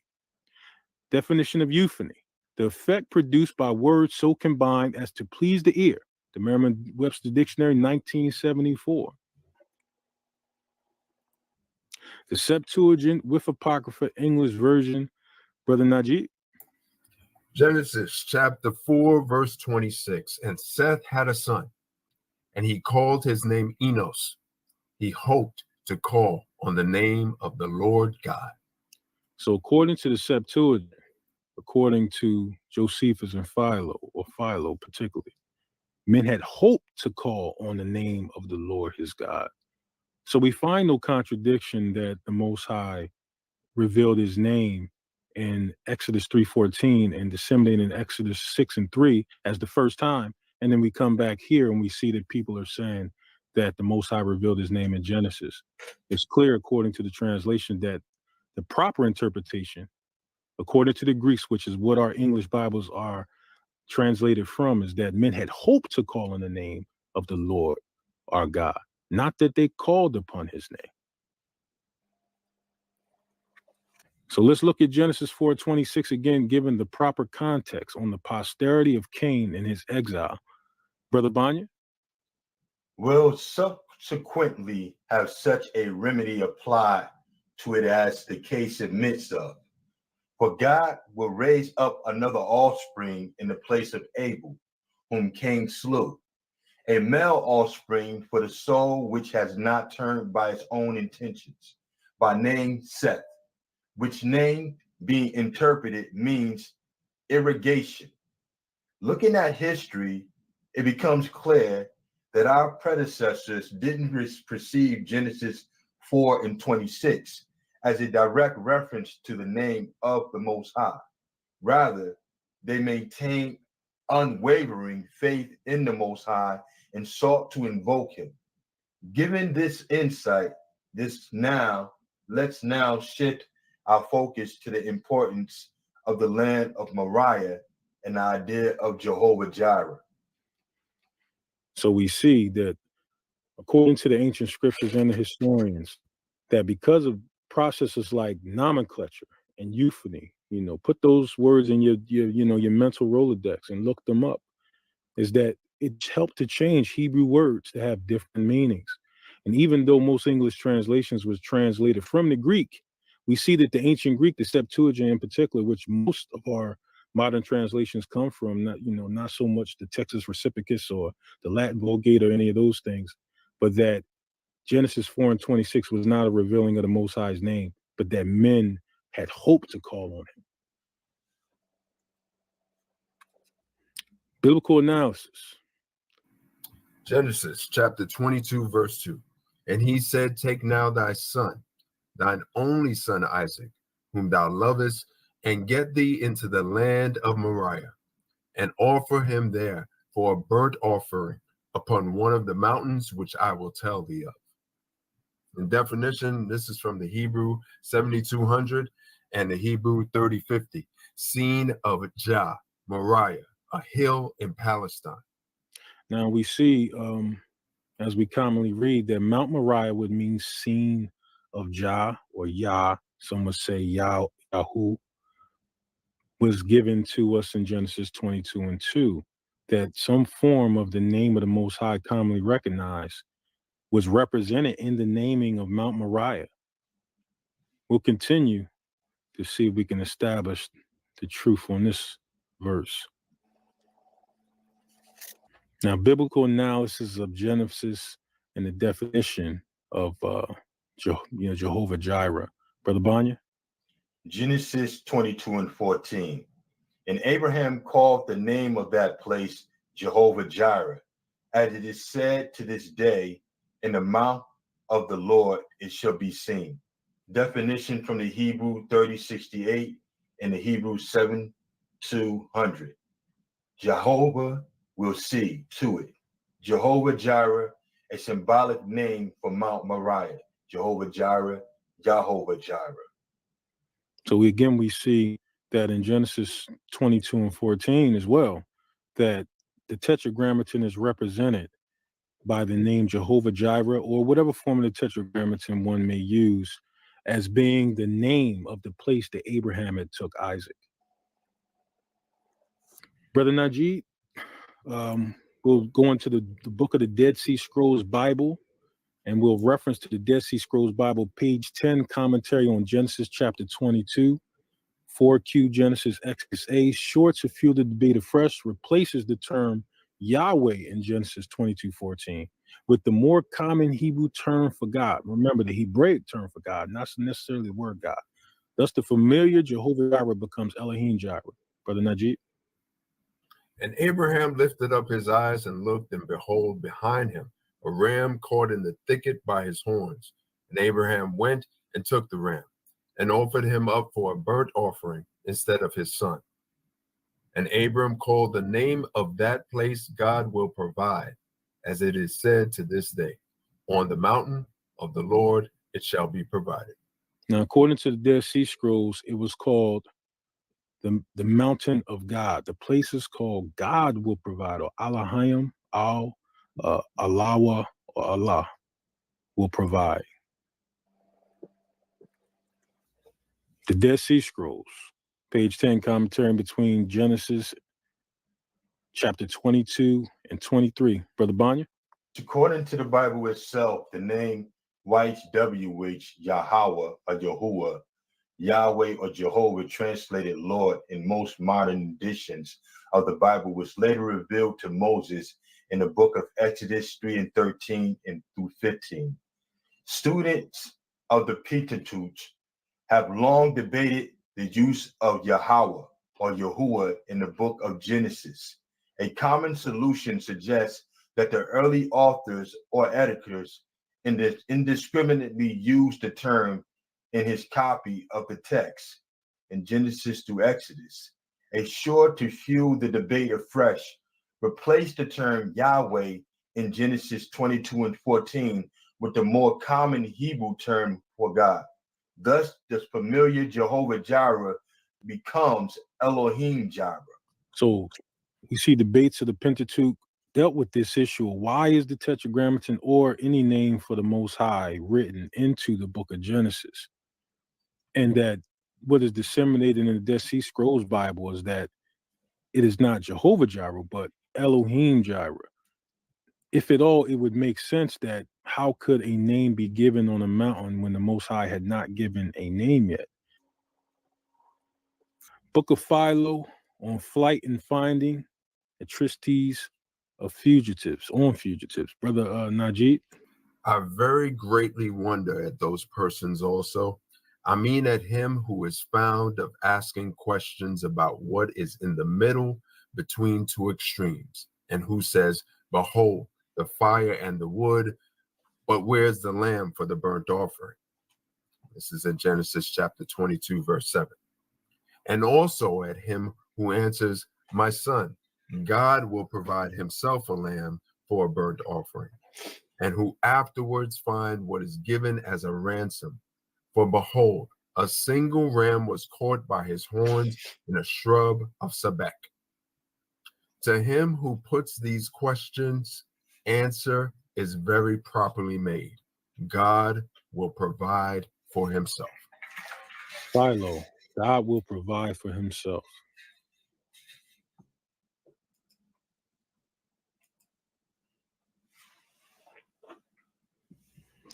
Now, Isaac was 25 years old, and he was building the altar. He asked his father what he was about to offer, since there was no animal there for an oblation, to which it was answered that God will provide himself of oblation, or Elohim, he being able to make a plentiful provision for men out of what that have not, or they have not, and to deprive others of what they already have, when they put too much trust therein. That therefore it is God pleased to be present and propitious at this sacrifice. He will provide himself an oblation. He will provide himself, or God will provide himself an oblation.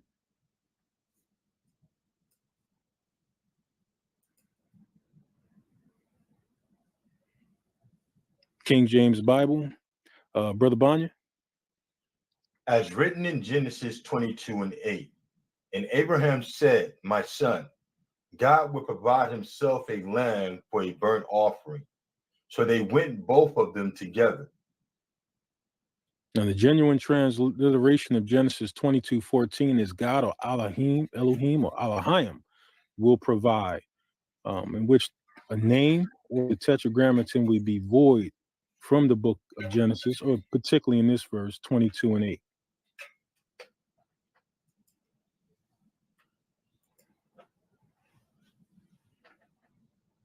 The Septuagint Bible English version, Brother Najee. Genesis chapter 22, verse 1. And it came to pass after these things that God tempted Abram and said to him, Abram, Abram. And he said, lo, I am here. And he said, take thy son, the beloved one, whom thou hast loved, Isaac, and go into the highland and offer him there for a whole burnt offering on one of the mountains which I will tell thee of. Now, according to the Septuagint, and again, we'll establish that the Septuagint is largely the translation used for our modern Bibles. It says that the Most High told Abram to go into the highland and offer him there for a whole burnt offering on one of the mountains, which I will tell thee of.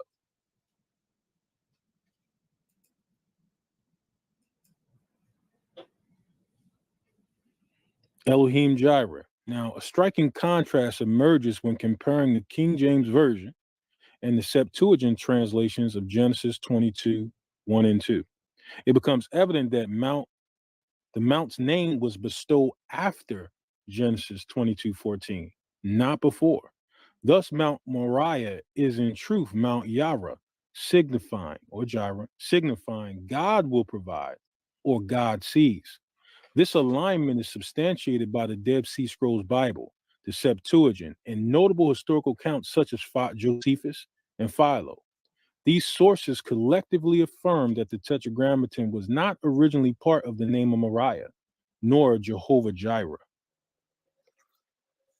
Is the Tetragrammaton truly in the name of Judah?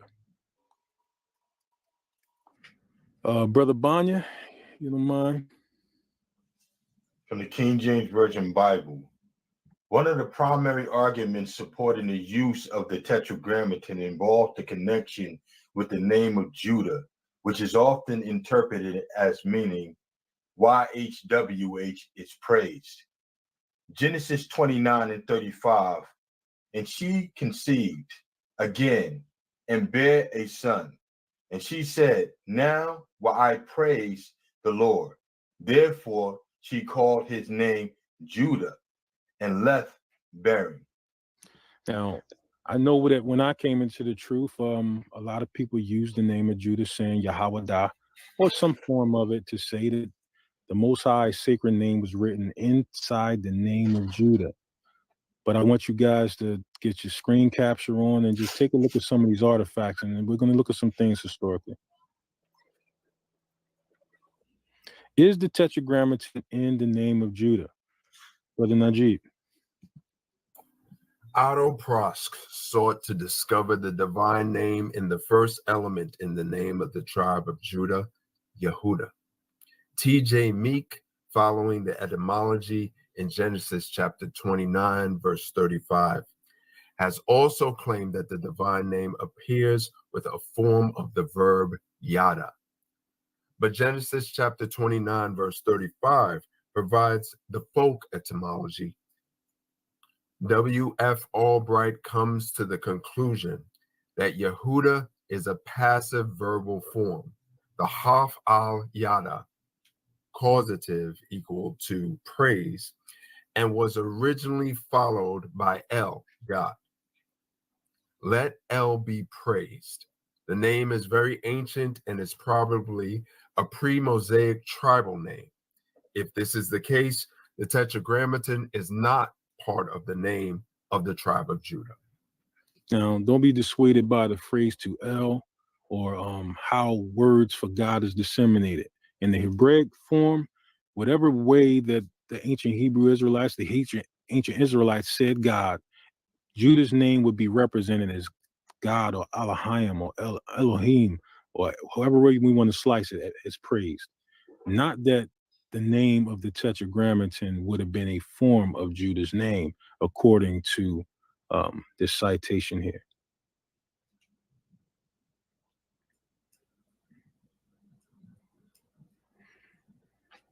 Reading the Old Testament Introduction of the Hebrew Bible by Barry L. Banstra, commonly known as the Hezekiah seal. This Israelite artifact is dated to the reign of the Judean king Hezekiah between 716 and 686 BCE, and bears an inscription in the Paleo-Hebrew script belonging to Hezekiah, son of Ahaz, king of Judah.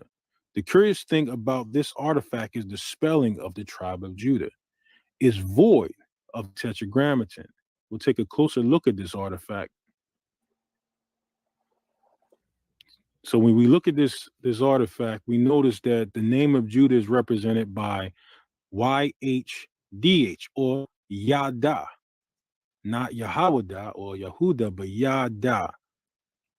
We can take a notice to the word Yah as being inside the name of Judah. It says, if we apply some textual criticism, further analysis of the seal provides that the name of Judah, the modern Hebraic script reads YHDH, or Yahada, or Jada in the English, / Yahada, according to the Hezekiah seal, and not YHWDH, or Yehuda, or Yahawada, which establishes, at least historically, that the Tetragrammaton was not in the name of Judah, according to the Hezekiah seal. Yahada.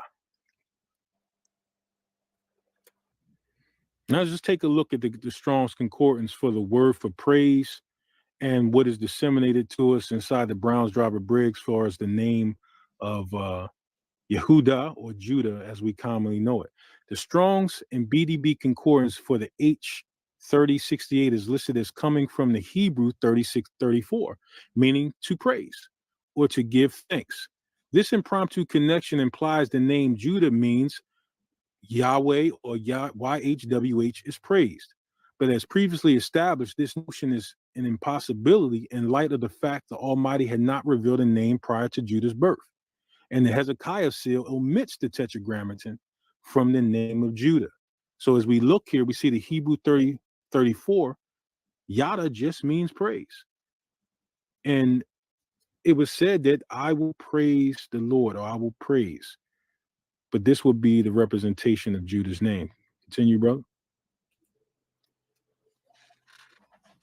Thanksgiving to the Almighty. So if you look at the time frame, and it says the Aramaic seal 33, opposite figure dated to 550 BCE with the inscription Inspector of Judea.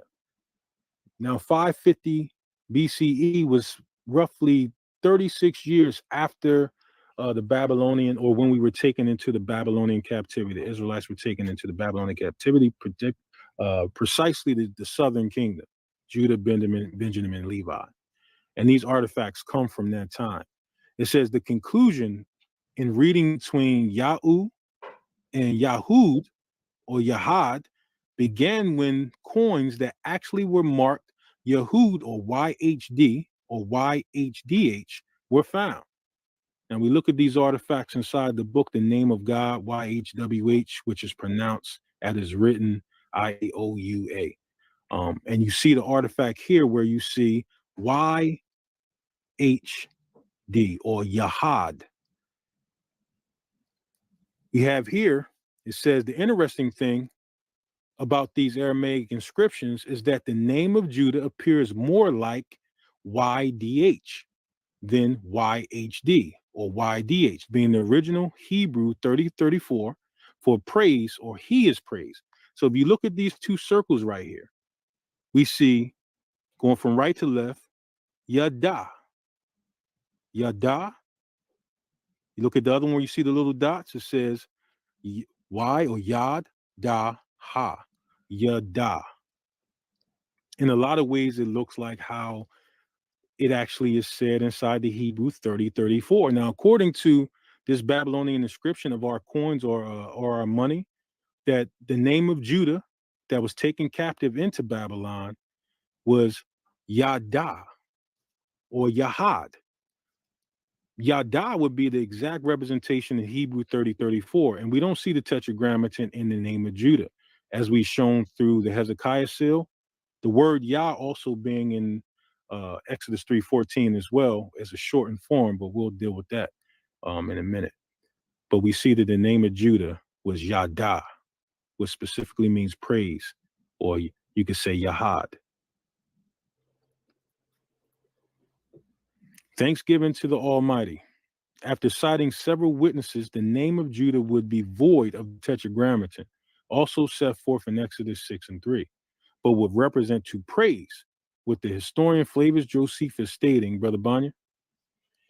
Flavius Josephus in chapter 19 concerning Jacob's flight into Mesopotamia by reason of the fear he was in of his brothers.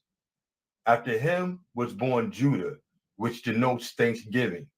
The name of Judah, or more accurately, Yada or Yahada, meaning thanksgiving to the Almighty Creator of the universe. To the allegorical interpretation in the book of Philo, Brother Najee. And recommendation is employed in the two names, in that the Lord and of God. For the Lord God commanded that if a man obeyed his recommendations, he should be thought worthy of receiving benefits from God. But if he rejected his warnings, he should then be cast out to destruction by the Lord, as his master and one who had authority over him. On which account, when he is driven out of paradise, Moses repeats the same names, for he says, all the Lord God sent him forth out of the paradise of happiness to till the ground from which he had been taken. This is in Genesis chapter 3, verse 23. That since the Lord had laid his commands on him as his master and God as his benefactor, he might now, in both these characters, chastise him for having disobeyed them. But thus, by the same power by which he had exhorted him, does he also banish him, now that he is disobedient. And we see that in Genesis 3 and 23, according to Philo, Lord and God, or the titles Lord and God, were used as names, and that he gives specific meanings behind what Lord does as master. We can look up the definition to see that that's one of the definition, and God is benefactor, as one who blesses and gives you all the great things that he gives to you. So when we've transcended past the name of Judah, we can see that people called on the titles as names for the Most High God, according to Philo and the translations that he is disseminating to us. Allegorical interpretation in the book of Philo on dreams that are God sent. Brother Banya? Philo states in chapter 1, verse 163, therefore God is the name of the beneficent power, and Lord is the title of the royal power. So we see that these titles, God, the name of his beneficent power, and Lord is the title of his royal power. And that these titles were disseminated before a name was given for the Most High. Continue, bro.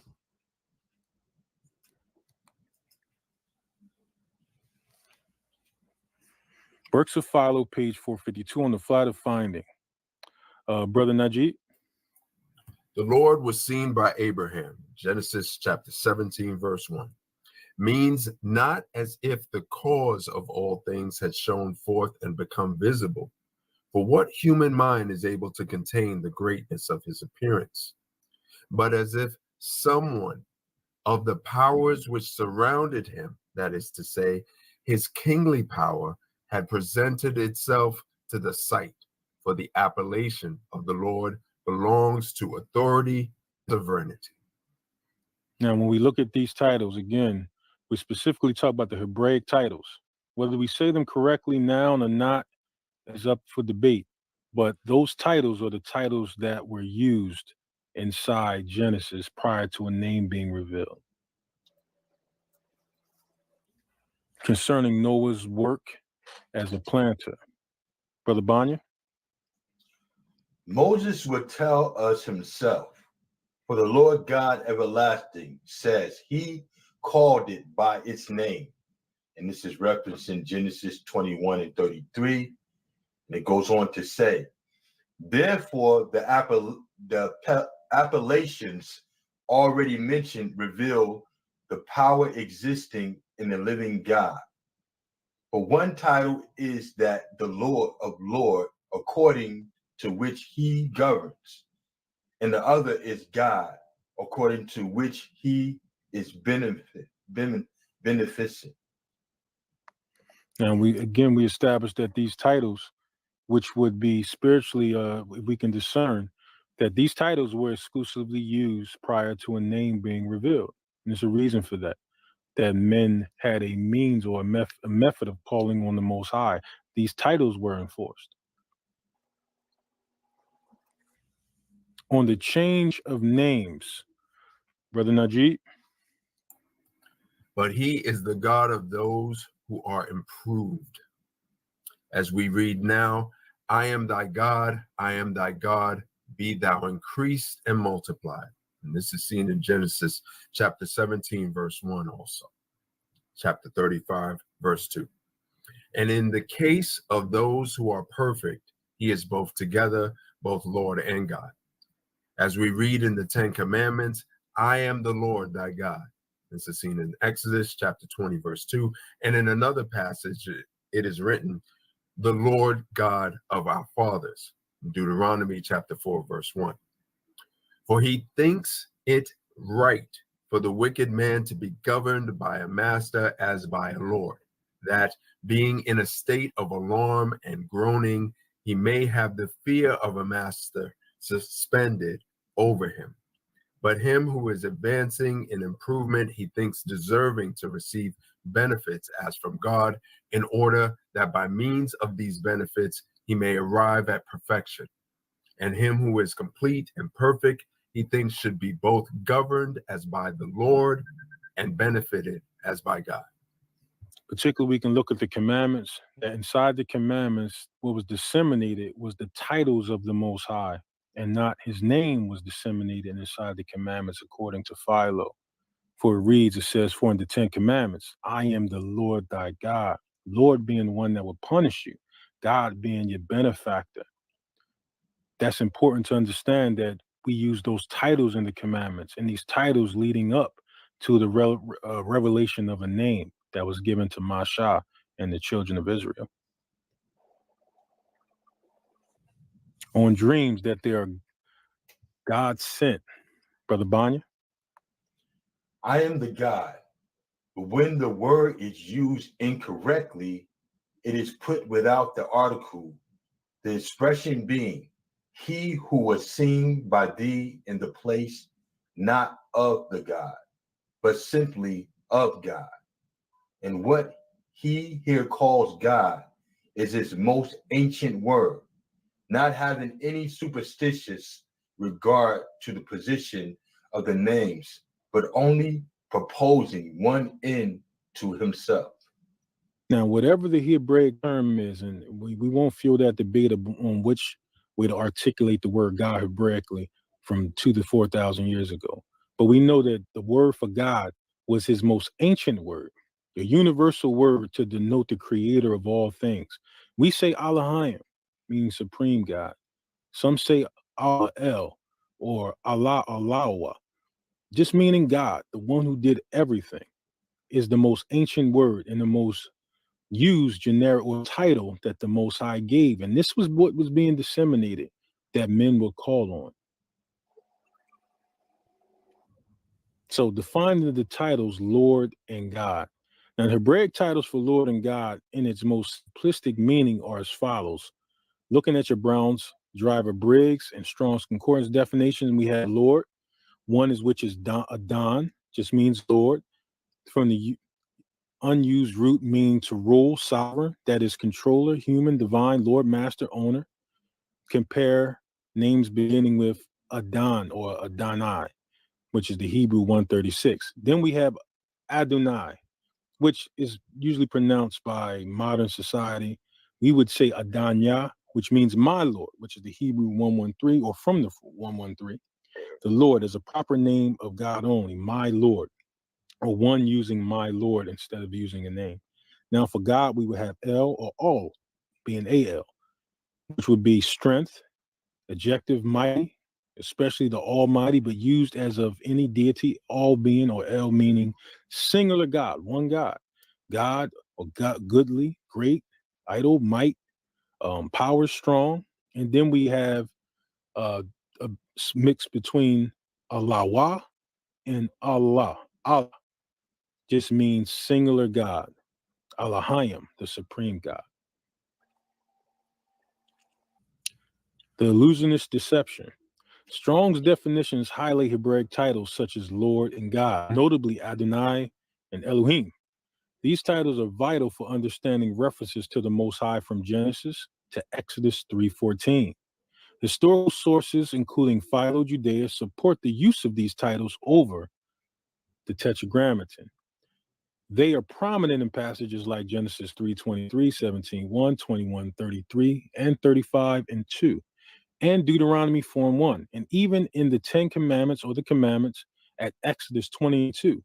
Philo elaborates on these Hebraic titles, Lord, Adon, and God, or Allah, or Elohim, along with the exceptions like the Most High, Ayawan, and God Almighty, Al Shaddai. While we may not pronounce or write these titles precisely as they were in ancient times, They represent the universal names used by people to invoke the creator and author of the universe. Now, these titles are not a bad word. These titles were Hebraic titles that was given if you were just to call on the one who created you. Literacy, transforming from verb to noun grammatically. What comprise the name of God? Now we'll get into the actual name. So the name of the Most High has 4 letters as stated by our historians. Brother Najee. And above this citrus is a golden leaf on which an engraving of 4 letters was impressed, by which letters they say that the name of the living God is indicated, since it is not possible that anything that is in existence should exist without God being invoked. For it is his goodness and his power combined with mercy that is the harmony and uniter of all things. 4 letters. Let's remember that. Works of Josephus, The War of the Jews, or the History of the Destruction of Jerusalem, Book 5, Chapter 5, the description of the temple. Brother Banya. A mitre also of fine linen encompassed his head, which was tied by a blue ribbon, about which there was another golden crown, in which was engraven the sacred name of God. It consists of 4 vowels. Now, I know we've been taught that the Hebrew language doesn't have vowels, but we do have vowel sounds. And we see consistently that the name of the Most High was represented by 4 letters. And we did go back to the definition of tetragrammaton, a tetragram, a tetragraph, which means any group of 4 letters. Any group of 4 letters is a tetragrammaton. Go ahead. Continue, bro. So 4 vowels. Josephus speaks of phoneta, sounds. This which comes from the Greek, which is translated into vowels, because a consonant, which means in Latin with a sound, needs a sound to be pronounced. Now we're looking at a citation out of the book, The Name of God, YHWH. Webster Dictionary, phonetics, the study and classification of speech or sounds. Now the third tetragrammaton, often abbreviated as tetragram or tetragraph, typically denotes a set of 4 letters that symbolize sounds, which may not necessarily align with the individual letter sounds. Continue, bro. So we'll take a look back at Exodus 3:14-15, the name of the Almighty. Brother Banya. Exodus 3:14. And God said unto Moses, I am that I am. And he said, Thus shalt thou say unto the children of Israel, I am have sent me unto you. Moving forward with Exodus 3:15. And God said moreover unto Moses, Thus shalt thou say unto the children of Israel, the Lord God of your fathers, the God of Abraham, the God of Isaac, and the God of Jacob have sent me unto you. This is my name forever, and this is my memorial unto all generations. Now, the name of the Most High has 4 letters as stated by our historians, which most of you probably already knew. Both the name written in Exodus 3:14, was something that we don't acknowledge, I am, which is Aleph, Ha, Yaha. In the Hebrew, you see those letters in Hebrew or the Hebrew 1961. And the tetragrammaton, YHWH, represented by the Hebrew 3068, they both consist of 4 letters. The name that was given to Moses in Exodus 3:14 and the one we commonly refer the Most High's name to in Exodus 3:15 both consist of 4 letters when spoken by the Most High about Exodus 3:14. But the Strong's Concordance number, Hebrew 1961, is rendered as Y or HYH or Hayah, making it 3 letters. Now, why is that? Why is the Hebrew letter Aleph missing as written in Exodus 3:14? And what is the contextual relevance? So how do we get from a verb to a noun? which is a common argument that the Hebrew 1961, or what they see as haya, is a verb and could not possibly denote a name. It says the Strong's Concordance numbers, Hebrew 589 and Hebrew 595, denote I. If you were to actually go into Chat GPT and look up what does I am mean in Hebrew, it would say anai, ane, or anake, just meaning I. That is symbolized by the Hebrew letter Aleph in Exodus 3:14. Has the utmost significance and is the difference between the Hebrew 1961 becoming a verb or a noun in a person, place, or thing. The Hebrew 595, which would be pronounced ane or ane, contracted from the Hebrew 595, means I, me, mine, myself, we. The BDB definition being the first person singular, usually used for emphasis.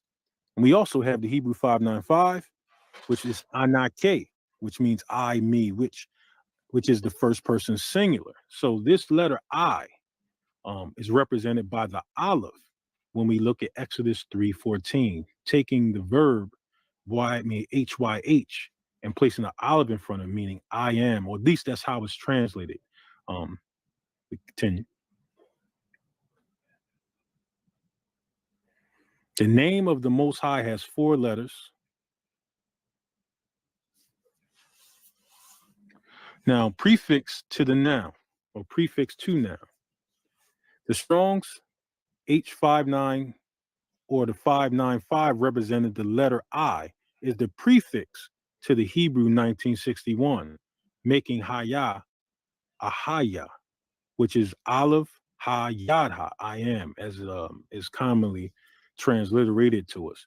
As written in Exodus 3:14, is the first person singular form when the Almighty makes it a name for himself, thus making the verb to be, represented by the Hebrew 1961 or HYH, into a noun in the appellation that the Almighty spoke to Moses, or Masha, which is represented as Aleph Ha Yadha. Here are some examples starting in Exodus 3:12, 4:12, and 4:15, because we've been told that the Most High never uses that name formation again. But let's look at the text. Exodus 4:12 and 15. You can go to the HebrewOldTestament.com if you want to follow along to look at the text. That way you can see for yourself if we are accurately representing what's written there. In Exodus 4:12 and 15, most English translations of the Bible have phrased I will be to disseminate a verb when the Almighty speaks to Moses prior to sending him to Pharaoh, king of Egypt. Taking a closer look at the modern Hebrew and Paleo scripts, we see that the same name is given to Moses, I am, which is Aleph Ha Yadha, prefixed by the word Anake, which means I. Historical references will agree with our assessment on the aforementioned verses. Why did the ancient translators or the translators of the Bible decide to put I am? Because they looked at this word I in the Hebrew, which is Anake. Brother Bonnie, if you can just go to the orange highlight at the top. That word Anake is preceding the exact phrase or name that the Most High gave to Moses in Exodus 3:14. But the translation says, now therefore go and I will be with thy mouth, as if you're looking at the verb HYH. And teach thee what thou shalt say. Now, if we would look at the text and read it how it was read in Exodus 3:14, it would say, now therefore go in Ahaya with thy mouth and teach thee what thou shalt say. These are the exact way and phrase that the Most High used in Exodus 3:14. Is the exact way it was said to Moses in Exodus 4 and 12. We see the same inside verse 15. You can slide over to the right, brother. You see Anake again, denoting the first person singular prior to going to what is supposed to be a verb. And it reads, and thou shalt speak unto him and put words in his mouth, and I will be with thy mouth and with his mouth and will teach you what ye shall say. Now, looking at I will be would look like a verb. But if it's written exactly how it's written in Exodus 3:14, as spelled Aleph Ha Yad Ha, which is also a tetragrammaton, it would read that Ahaya with thy mouth and with his mouth, and will teach you what ye shall say. The Most High disseminated the same letter formation in Exodus 3:14 when he said to Moses, when you go to the children of Israel, say, I am sent me unto you. The word anake preceding the verb. Now, do we just know this on our own, or is there some general knowledge of this being in the text? Order in History by Eric Vogan, originally published in 1956. Brother Najee, if you don't mind. In the framing passages of the Thornbush episode, chapter 3, verse 12, and chapter 4, verse 12, the Aye has the meaning, I will be with you. And the Chicago translation justly paraphrases the Aye in chapter 4, verse 12 as, I will help you, though the paraphrase destroys the structure of the text. The meaning that God will be present as the helper, furthermore, is confirmed by the instruction to Moses to tell the people, Aye has sent me to you, chapter 3, verse 14. The passage would have to be paraphrased, the one who is present as your helper has sent me to you. In the light of this meaning supported by the prophecy of Hosea must be understood the central Aye, Asher Aye, usually translated as I am who I am. Unless we introduce extraneous philosophical categories, the text can only mean that God reveals himself as the one who is present as the helper. The one that is present. Now, the Canonical Hebrew Bible, a theology of the Old Testament by Rolf Rentorf of 2005. Brother Banya? Page 204. Ability to speak plays a significant part with Isaiah and Ezekiel. 2. Isaiah 6, 5 through 7, Ezekiel 172 and 235. God's somewhat ill-tempered answer sound like his answer to Jeremiah. Now therefore go, and I will be once again the Ehyah of 3, 12, and 14 with your mouth, and teach you what you shall speak. Now, according to biblical theology, now therefore go and I will be is the translation that been given down or passed down, but is recognized as Aya, or the name given, or at least it was phrased in Exodus 3:12, but as a name given in Exodus 3:14, with your mouth and teach you what you shall say. The understanding that the name that was given in Exodus 3:14 was never spoken again is not disseminated here, but that the Most High in crucial junctures in the text actually uses the name that he told Moses to tell to the children of Israel was used again, and it was used in that context. Continue, bro. The Almighty shall teach you what to say. Now, the Almighty says, Aleph Ha Yaha, Aleph He Yad He. Most scripts break it down as EA. We will say, Most High have mercy on us, and we'll be speaking in its proper context as we know it to be, which would be Ahaya. The olive being in front of the verb being I am, or that's how it was translated to us, representing the Most High's ever presence, with the mouth of Moses and Aaron. And he will teach Moses and Aaron what they shall do. The same is articulated in the Gospels. Reference Luke chapter 12, 11, and 12 regarding the Holy Spirit, or the Ruach HaKodesh, which in the Spirit of the Almighty, Brother Banya. Luke 12 and 11.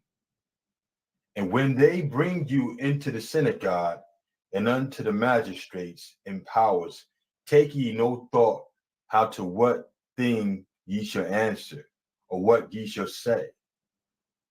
Luke 12:12. For the Holy Ghost shall teach you in the same hour what ye ought to say. Similar phraseology as in the Exodus 3:14, Exodus 4:12, Exodus 4:15. Continue, bro. Now, obviously, we can see it's contextually similar. The parallels between Exodus 4:12-15 and Luke 12:11 and 12 are contextually evident to have the same, or at the very least, similar meanings. Brother Najee, the Niger Delta, from the slave trade to the oil rivers to crude oil, edited by T.I. Okari and Kingsley C. Njaku. James Plastaris, author, page 124. The Septuagint's translation of AA as being, ego, I am, hold on, I am the one who is, substantially changes the meaning of the Hebrew text in some subsequent translations. And on page 136, 88, he nevertheless insists that whenever the word AA was used in the Hebrew, it usually expresses a dynamic rather than an essential sense of existence. Plastaris argues that the Septuagint and Latin translation changed the meaning of the Hebrew text by AA in terms of essential being rather than an active presence. The Most High is showing his active presence when he says to Moses, I am. His active presence, as in, I'm always with you. Continue. Now, in the Hebrew 595, meaning Anake, means I. I will be is a statement and is not the same as denoting an appellation when read Aleph Ha Yad Ha, which is represented by the Aleph, the Hey, the Yad, the Hey. With thy mouth. It's totally different to say I will be, or when the Most High denotes the presence of a name with thy mouth. Exodus 4:12 and 4:15 are in perfect alignment with Exodus 3:14. If Exodus 4:12 and 4:15 was read Ahaya with thy mouth, the same way the Most High says when you speak to the children of Israel in Exodus 3:14, speaking his name and saying that this is what you should tell the children of Israel, will have a profound impact on how we view these verses. But it was chosen to be disseminated as a verb, not looking at the fact that we have the I or the anake that precedes the word, and it is exactly 4 letters in this context in the name that the Most High gave in Exodus 3:14.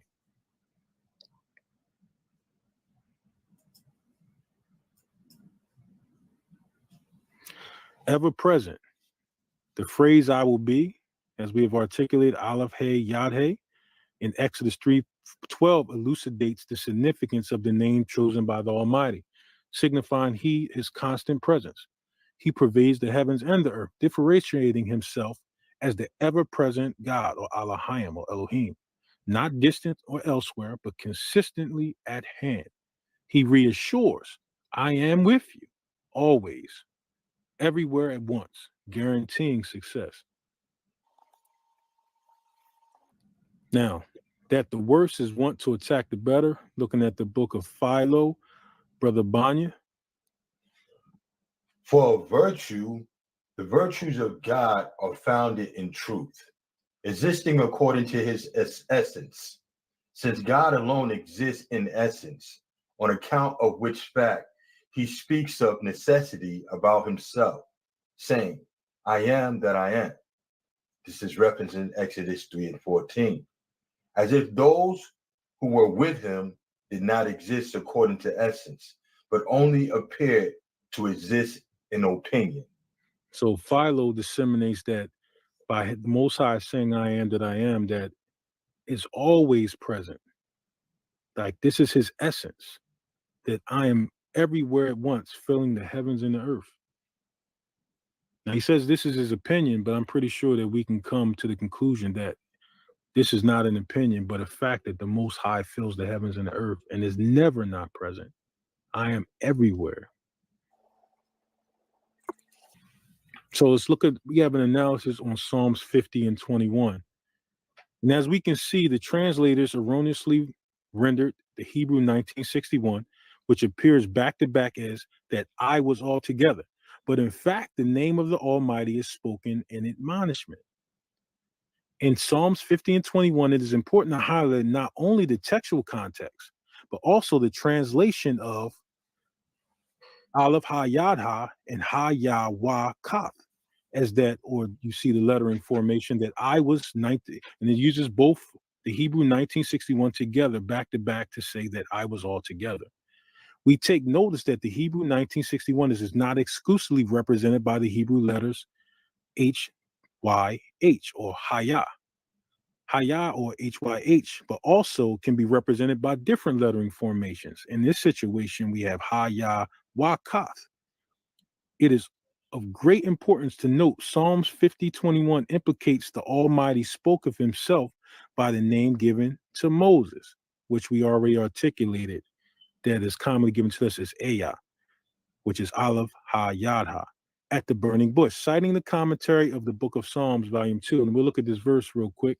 And it says, Psalms 50 and 21, these things has, if you read it how it says, Ahiah, which would be Haris, says, thou done, and I kept silent.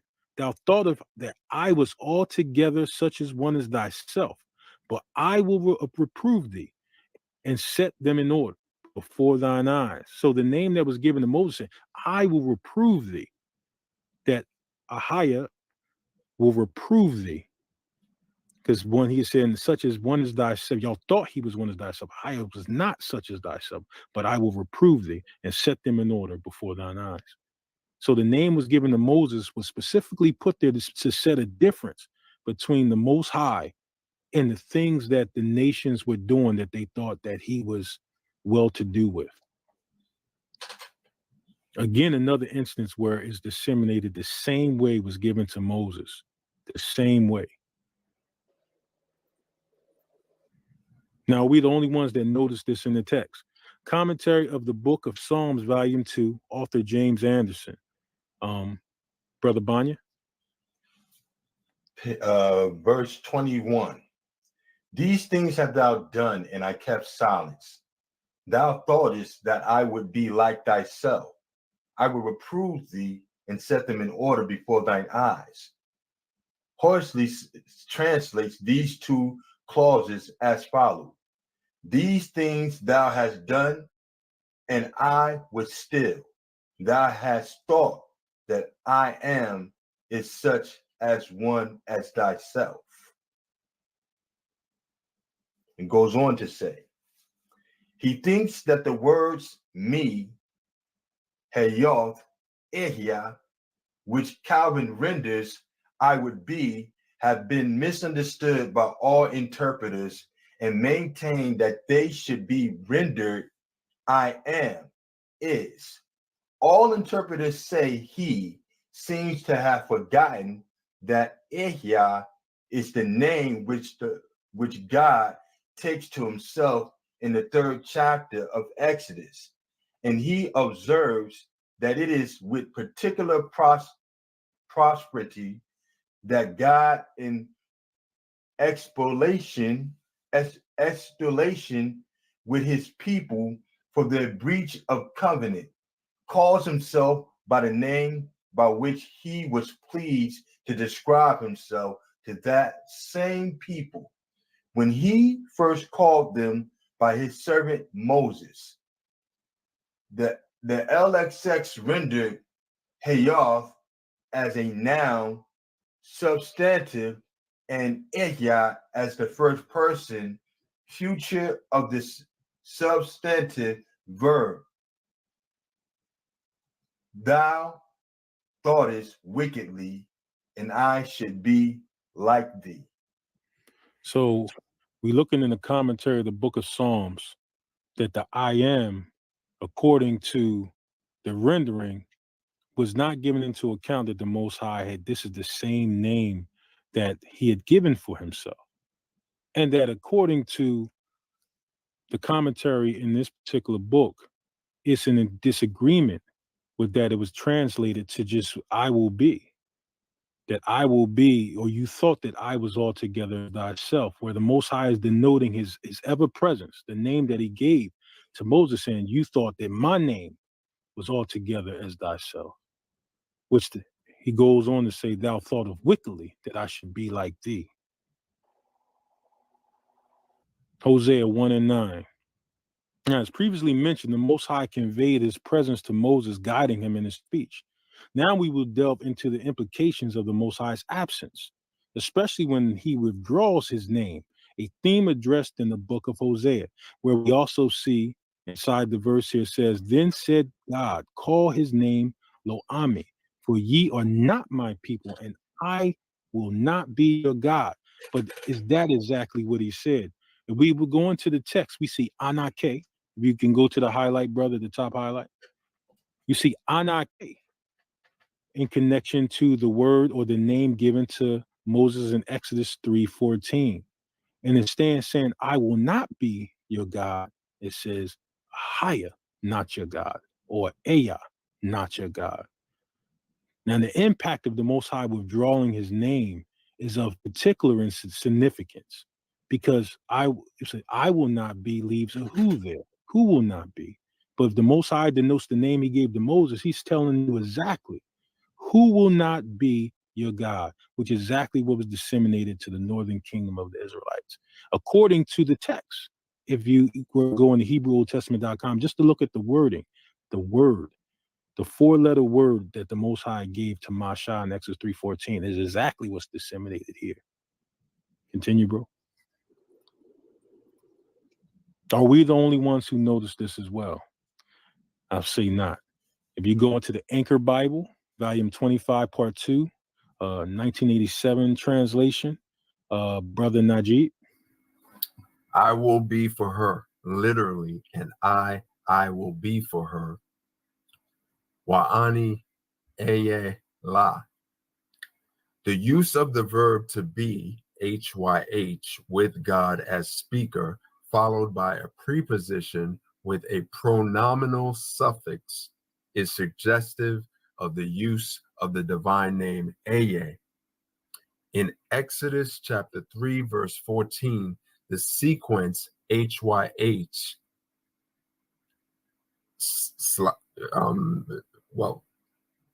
like him, sent me to you, is related to the revelation of God's name. Hosea chapter 1, verse 9 has a similar structure.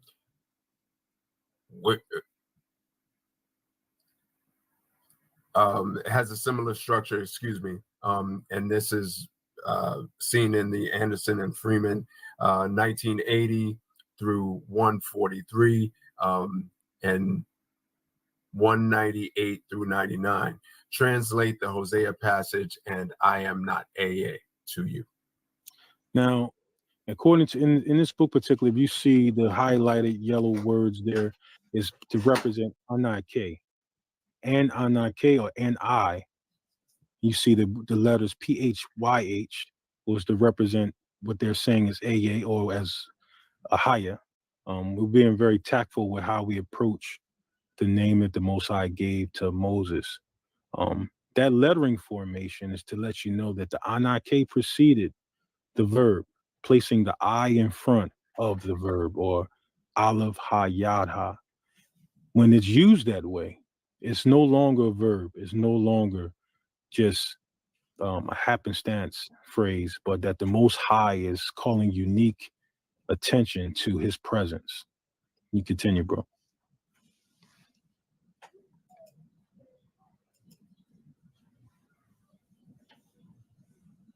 Journal of Biblical Literature, volume 104, 1985. Brother Banya. Page 14. He said, call his name Lo-Ami, for you are not my people, and I am not yet Ehia. To you, Anderson Freeman. And the Lord said, call his name not my people, for you are not my people. Page 17.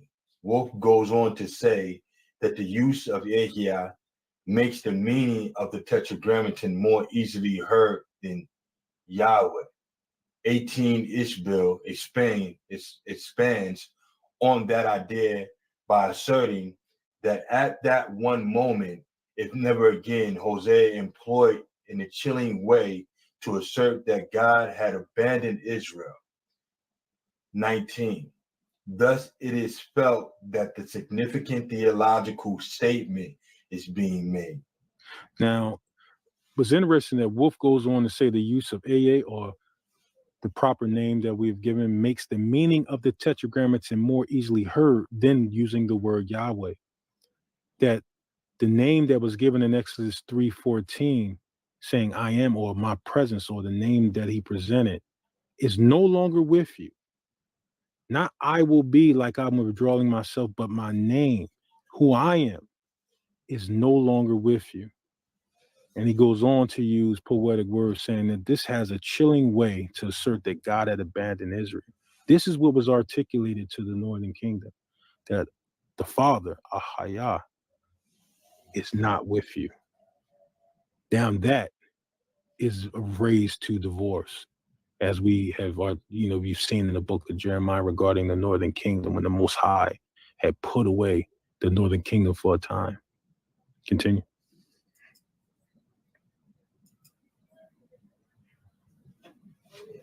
Order in history. Brother Najib.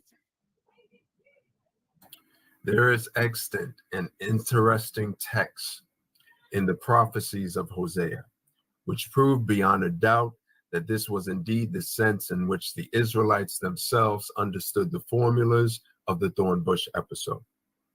The God who had disclosed himself as present could also withdraw, and then he would be no longer the I will be with you, and the people would be no longer my people. The prophet knew that the separation was already in process and would be consummated by disaster in pragmatic history. Continue, bro.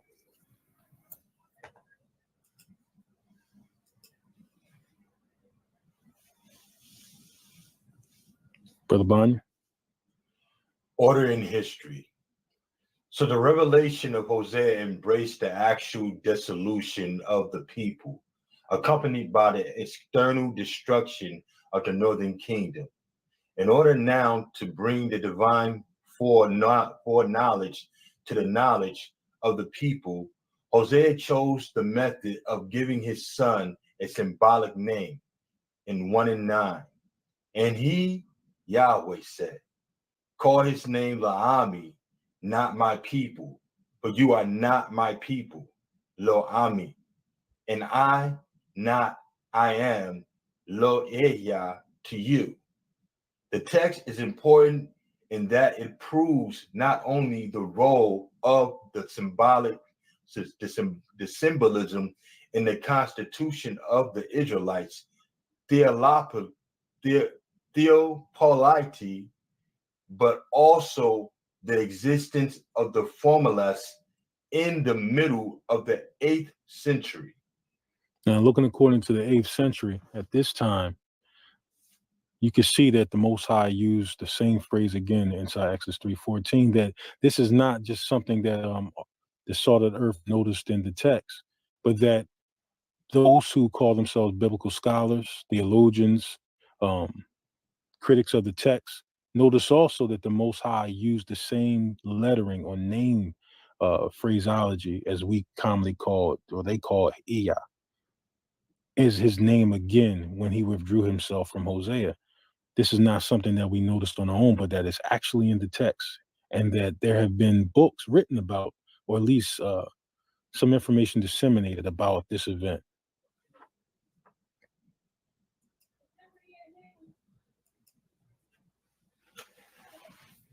So Hosea inside your Cambridge Bible for schools and colleges, and we'll use this as our witness here again. Lomi meaning not my people. Observe the climax in names. Jezreel announces the judgment. Lo-Ruma, the withdrawal. They use the word Jehovah's affection. Lo-Ami, the treatment of Israel as a foreign people. I will not be your God. I will not be for or to you, perhaps on your side. Or as proof, Robertson Smith, I am no longer Ayah, alluding to Exodus 3:14. And God said to Moses, I will be that which I will be, what I have promised, and you look for. And he said, thus shalt thou say unto the children of Israel, I will be, or Ayah, which we disseminate as Ahiah, have sent me unto you. According to this view, Ayah is the equivalent to Yah or Yah, or whatever is a more correct form of the name miswritten Jehovah, the revealed name of Israel's God, and Hosea 1:9 is the earliest witness of the true meaning of Exodus 3:14. I am no longer Ayah for you. Now, inside the Cambridge Bible for schools and colleges, in the book about the book of Hosea, says correct was the miswritten Jehovah or miswritten tetragrammaton. Continue, bro.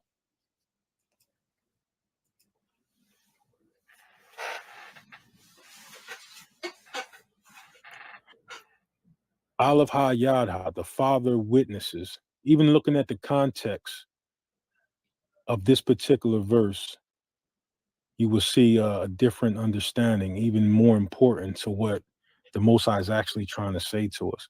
It says the authentic context of Aleph Ha Yad Ha, or Ahiah, signifies his father, and he shall be my son is mentioned earlier. The Hebrew 1961 is transliterated in diverse forms, such as in 2 Samuel 7:14, where Yahya denotes shall be, rendered as Yahweh, Yahweh. But if we would go to the text to the right side of the Banya, you notice that it says Ane, representing I, that preceded the verb, making the verb into a four-letter word, Aleph He Yad He. And if you look at the context of the verse, it's saying Ahiah be his father, and he shall be my son. If commit iniquity, I will chasten him with the rod of men and with the stripes of the children of men. So the notion here is that the same way the Most High spoke to Moses in Exodus 3:14, we see that the Most High literally says his name being the father and Solomon being his son in 2 Samuel 7:14. Ahiah will be his father, and he shall be my son. Translated also as Ayah. Now, this should change the impact of some of these verses, that these are things we had not known, that we didn't know that were even there. That the Most High had said his name in the same way he spoke it to Moses. Continue, bro.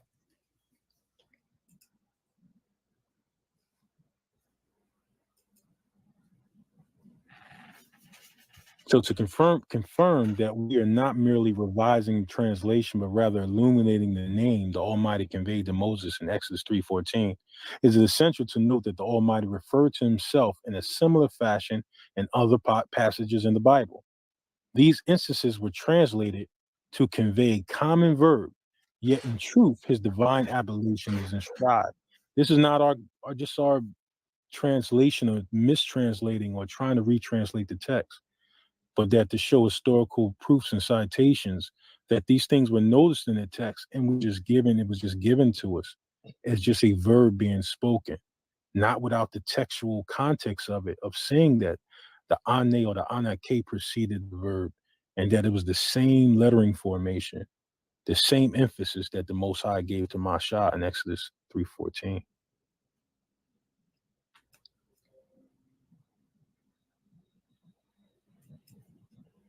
And what does it say in the book of Jeremiah? Also said in the book of Exodus, I believe, 19:15, I believe.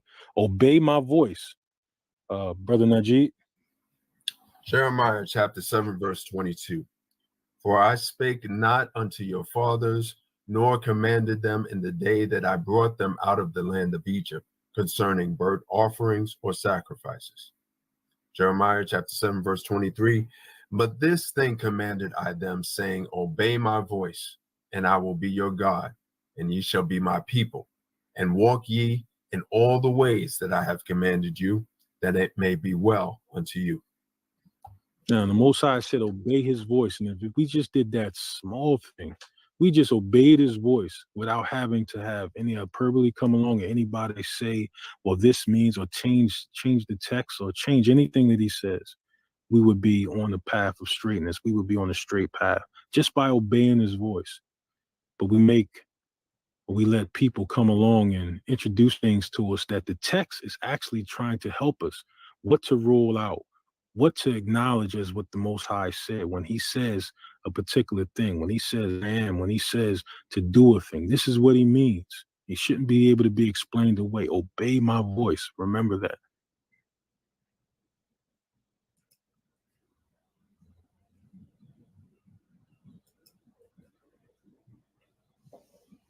What did he say, Brother Banya?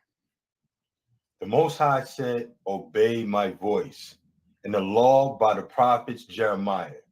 So what did the Almighty say his name is? Witness of the antiquity wrote extensively on the name of the Almighty and states the only proper name given when addressing Exodus 3:14 through 3:15.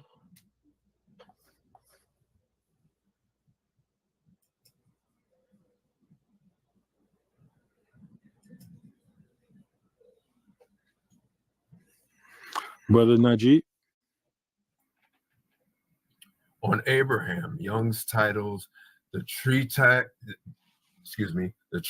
on the life of the wise man made perfect by instruction, or on the unwritten law, that is to say, on Abraham. The one in the middle is the Father of the universe, who in the sacred scriptures is called by his proper name, I am that I am. Now, according to Philo, the proper name of the Most High is I am that I am, represented by the Hebrew characters of Haya Ashar Ahaya. Philo disseminates is the proper name, at least that he knows of. Philo living over 2,000 years ago during the Second Temple period, prior to the sacking of Jerusalem.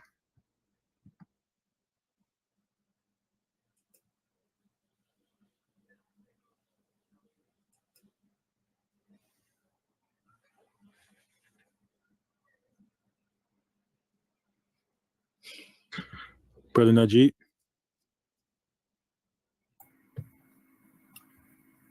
Ancient book of Gad the seer, referenced in 1 Chronicles chapter 29, verse 29. And the one dressed in linen came down to me and touched me, saying, write these words and seal them with the seal of truth. For I am who I am is my name, and with my name you shall bless the whole house of Israel, for they are the true seed. According to Gad the seer, the same as written in Exodus 3:14 is written here. Continue, bro.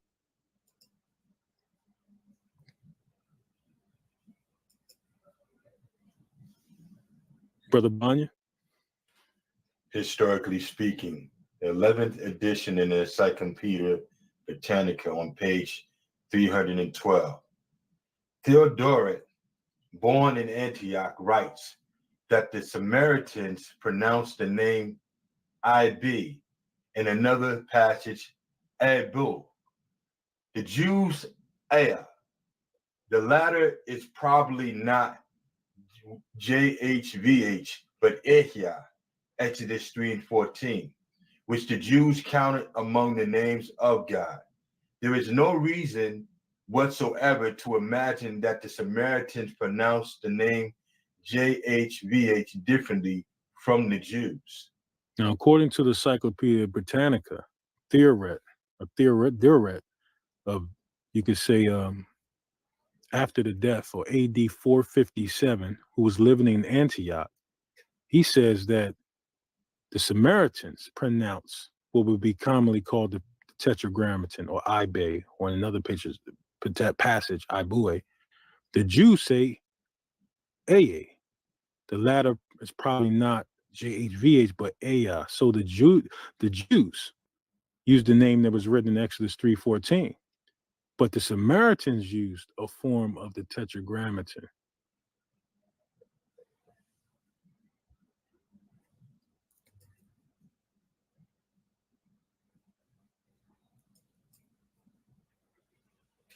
The JewishEncyclopedia.com, Brother Najee.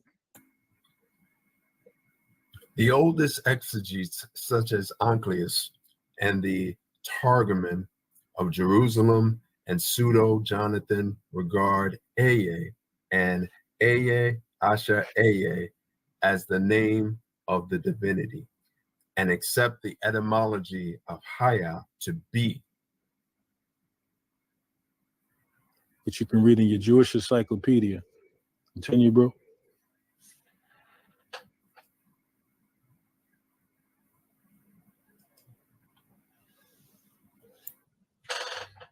Now, ego of me.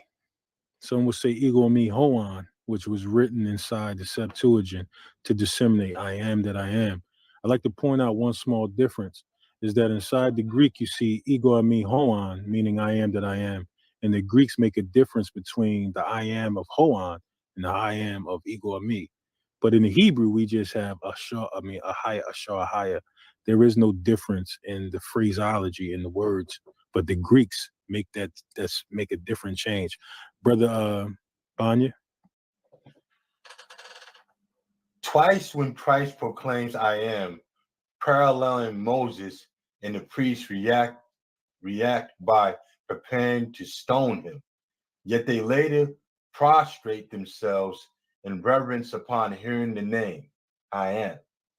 In the King James Version Bible, John 8:58, Jesus said unto them, verily, verily, I say unto you, before Abraham was, I am, ego and me.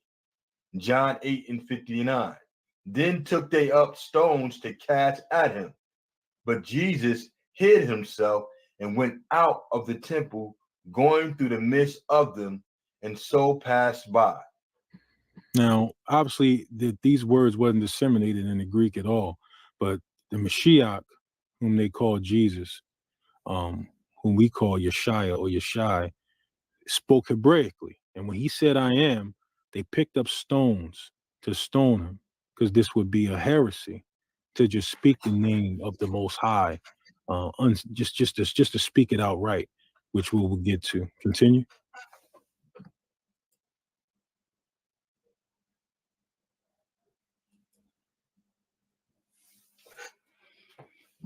John 18:6. As soon as he had said unto them, I am he, they went backwards and fell to the ground. Now, I am, which is spoken by the Mashiach or Christ, in the Greek is ego eimi. Ancient Greek letters I am, which is in contrast to I am in Exodus 3:14 in the Septuagint. The Septuagint, Exodus 3:14, and God spoke to Moses saying, I am, or ego eimi, mind you. That is the translation in the Septuagint, but you got to remember it's a Hebraic word that's being disseminated in Greek. And we've seen as far as the use of nomenclature and euphony and the statements Josephus made about how the Greek changes the language. So in the Septuagint is rendered as the being. And he said, thus shall ye say to the children of Israel, Aleph ha-Yad-ha, the being has sent me unto you. Now we read in John 17:26, which is in the Gospels, and I have declared unto them thy name, and will declare it, that the love wherewith thou hast loved me may be in them, and I in them. Now we ask, what was declared by Christ or the Messiah? What name did he declare? And we see the instances, and we'll just speak historically. The Tetragrammaton was not in the Gospels, but the name that was given respect and reverence to was I am Hebraically. Just looking at the words ego and me was just what the Greek translators did.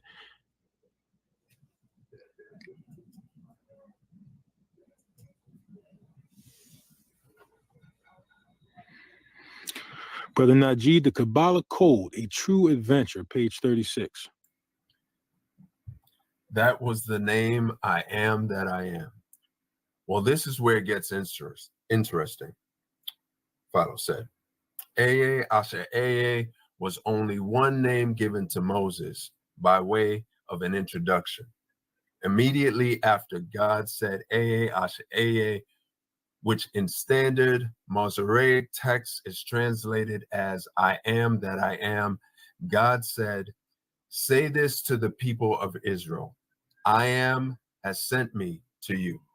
Now this is the true name of God, at least from this perspective of the angel of the Lord, whom God chose to speak through. Now, according to the Kabbalah code, they recognize that I am has sent me to you. Now, this is the true name of God. And it says, at least from the perspective of the angel of the Lord who actually spoke these things to Moses, that this would be the name of the Most High. Now, we're looking at a matter of perspective.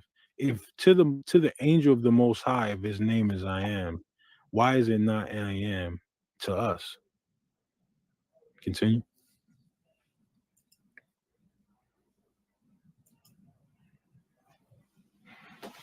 The American Journal of Semitic Languages and Literatures, page 255 of the Banya. Verse 14 and 15, in reference of Exodus 3 and 14 through 15, present a difficult problem, yet one which is in view of its difficulty has been answered.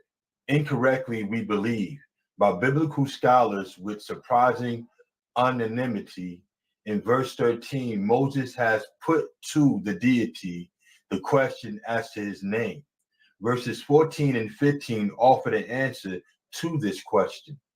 The difficulty is that the answer is double. Verse 15 furnishes an answer to the question of 13 as complete and logical as that of 14. And the difficulty is heightened by the fact that the two answers do not agree. For 14 states explicitly that the name of the deity is Ehyeh, while 15 states just as explicitly that the name is Yahweh or Tetragrammaton, which is original. And after determining this, how should we account for the second answer? With surprising anonymity, as has been said, scholars have agreed that 14 is the original. Now, if you look back at the American Journal of Semitic Languages, it says that for 14 states explicitly that the name of the deity is Ea, while 15 states the Tetragrammaton. Now, I was asking, which is the original? And after determining this, and this is the scholarly debate, how shall we account for the second answer? And the author of the book goes on to say, with surprising unanimity, or as has been said, scholars agree that 14 is the original. That scholars agree that 14 is the original answer to the question of what the Most High's name is. With surprising unanimity. Continue.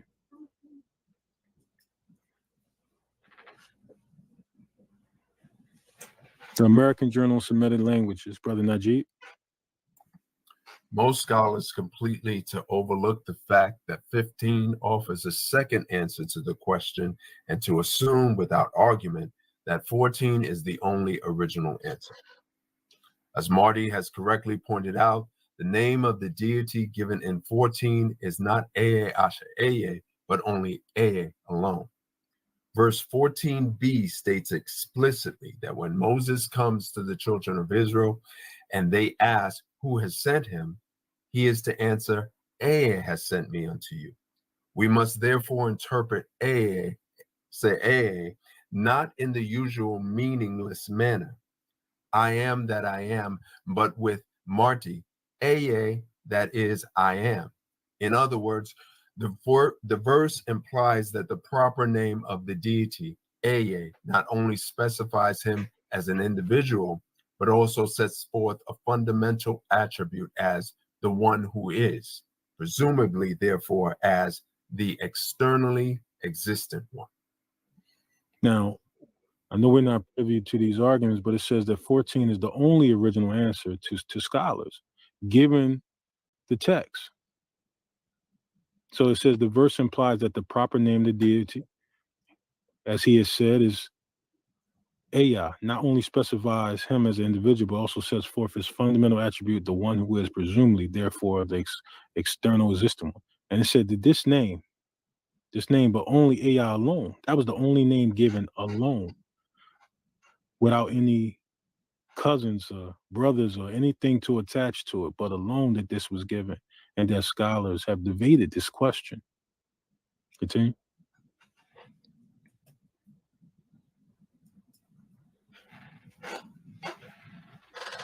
The Great Angel, a study of Israel's second God, which is a book by Margaret Baker. Brother Banya?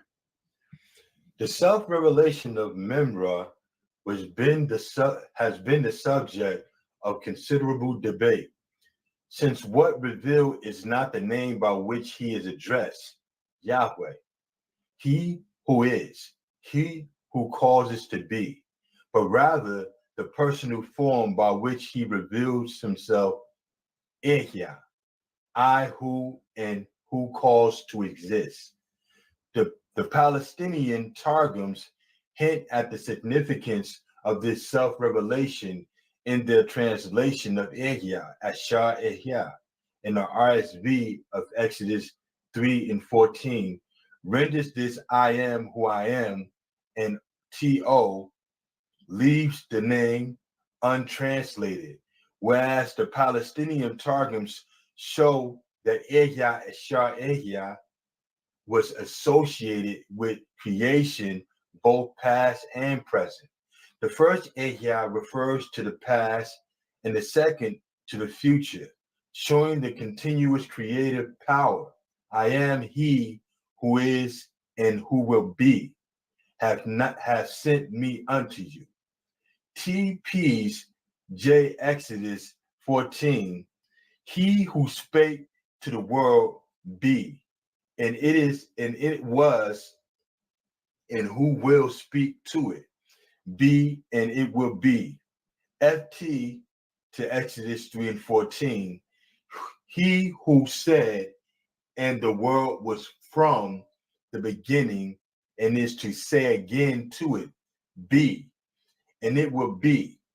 TN to Exodus 3 and 14, the name by which his people addressed him was Yahweh, whereas the name by which he revealed his own presence was Ehyah. Whereas the name which was revealed by his own presence was Aya, which is we obey the Most High's voice. These are the words disseminated to Masha. Continue, bro.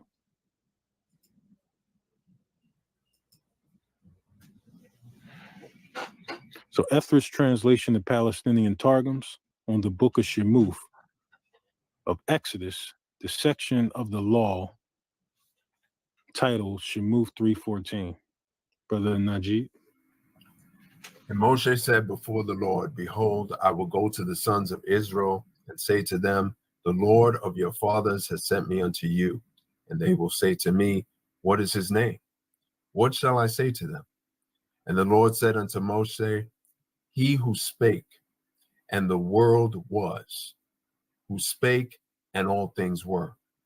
And he said, this thou shalt say to the sons of Israel, I am he who is, and who will be, has sent me unto you. And the word of the Lord said to Moshe, he who spake to the world, be, and it was, and who will speak to it, be, and it will be. And he said, thus shalt thou speak to the sons of Israel, Eye has sent me unto you. Clearly, the Most High says Aya, at least according to the English, that sent me unto you. Continue.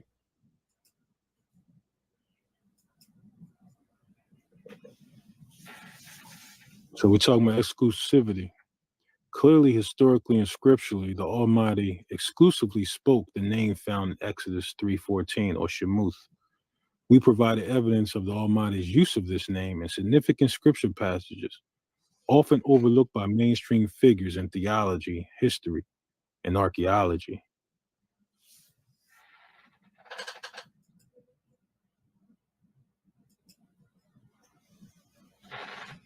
Now let's look at Exodus 3:15. Exodus 3:15 decoded. Because if the Most High exclusively spoke his name in Exodus 3:14, then why would the Tetragrammaton be disseminated in Exodus 3:15? Exodus 3:15 is universally known as the declaration of the Tetragrammaton. We've also established that the name given in Exodus 3:14 is a Tetragrammaton as well, Aleph Ha Yad Ha, which is 4 letters. However, historic records of antiquity show a different understanding of this verse.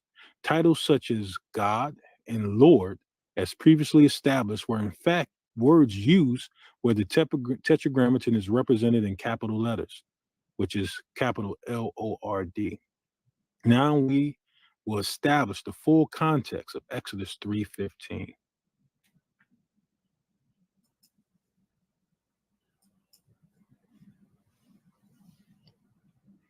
We'll go back to the Targums, the Ethros translation of the Palestinian Targums, and we'll read that the Lord said again unto Moshe, thus shalt thou speak to the sons of Israel, the God of your fathers, the God of Abraham, the God of Isaac, the God of Jacob, or Jacob, have sent me unto you. This is my name forever, and this is his memorial to every generation and generation.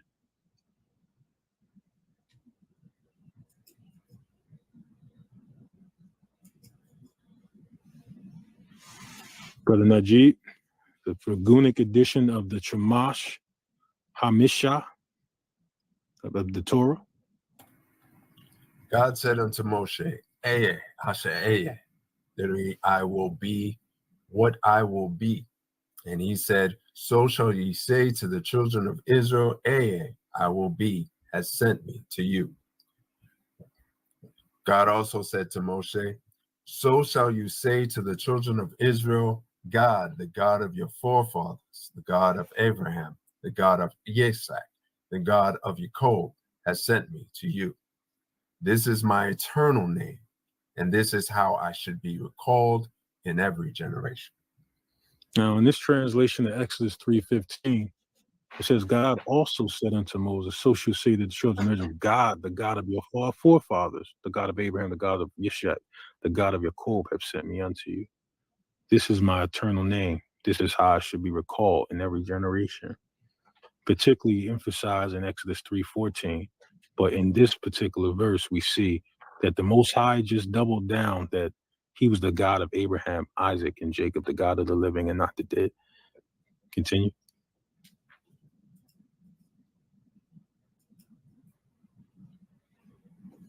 So it says, I am the God of Abraham and the God of Isaac and the God of Jacob.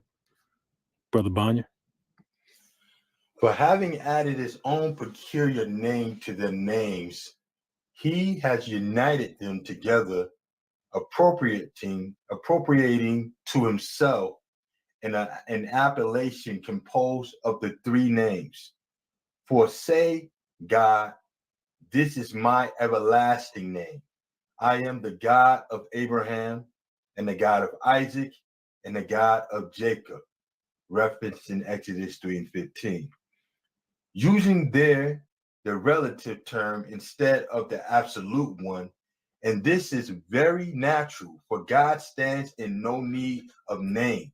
But though he does not stand in any such need, nevertheless he bestows his own title on the human race, that they may have a refuge to which to betake themselves in supplication and prayer, and so may not be destitute of a good hope.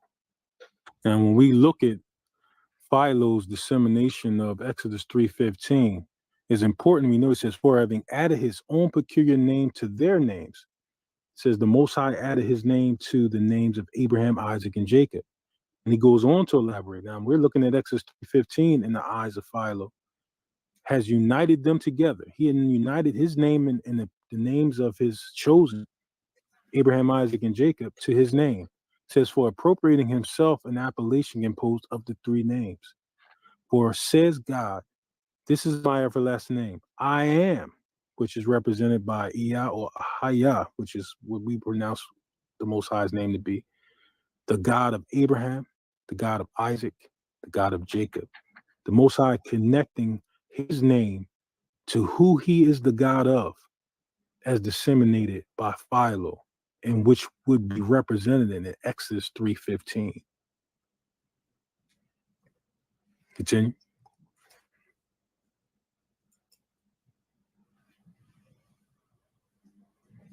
On the life of Moses, 1. The trustees of the life of Moses, that is to say, on the theology and prophetic offices of Moses, Book 1. Brother Najee. If then they ask, what is the name of him who sent thee? And if I know not what to reply to them, shall I not seem to be deceiving them? And God said, at first say unto them, I am that I am, that when they have learnt that there is a difference between him that is and him that is not, they may be further taught that there is no name whatever that can properly be assigned to me, who am the only being to whom existence belongs. And if, inasmuch as they are weak in their natural abilities, they shall inquire further about my appellation, tell them not only this one fact, that I am God, but also that I am the God of those men who have derived their names from virtue, that I am the God of Abraham and the God of Isaac and the God of Jacob. It is further disseminated that the Most High, as we read from the book of Philo, and if inasmuch they are weak in their natural abilities, so first we should also know that there's no name properly that can be ascribed to the Most High. Men are given names, oftentimes according to attribute, a mission, or just by a sweet sound to their parents. But the Most High himself cannot be named, but we would have come to, and if they give us a name, it would be the God that is always present. It says, they shall inquire further about my appellation. Tell them not only this one fact that I am God, but also that I am the God of those men who have derived their names from virtue, that I am the God of Abraham, the God of Isaac, the God of Jacob. Of course, the translation of I am is just what has been given to us. But in a lot of ways, it's actually suiting to say that if I'm worshiping the Most High, he's the one who's saying, I am always present. I am always the one who is doing, acting. I'm always the one who's blessing. I'm always the one who is saving. Continue, bro.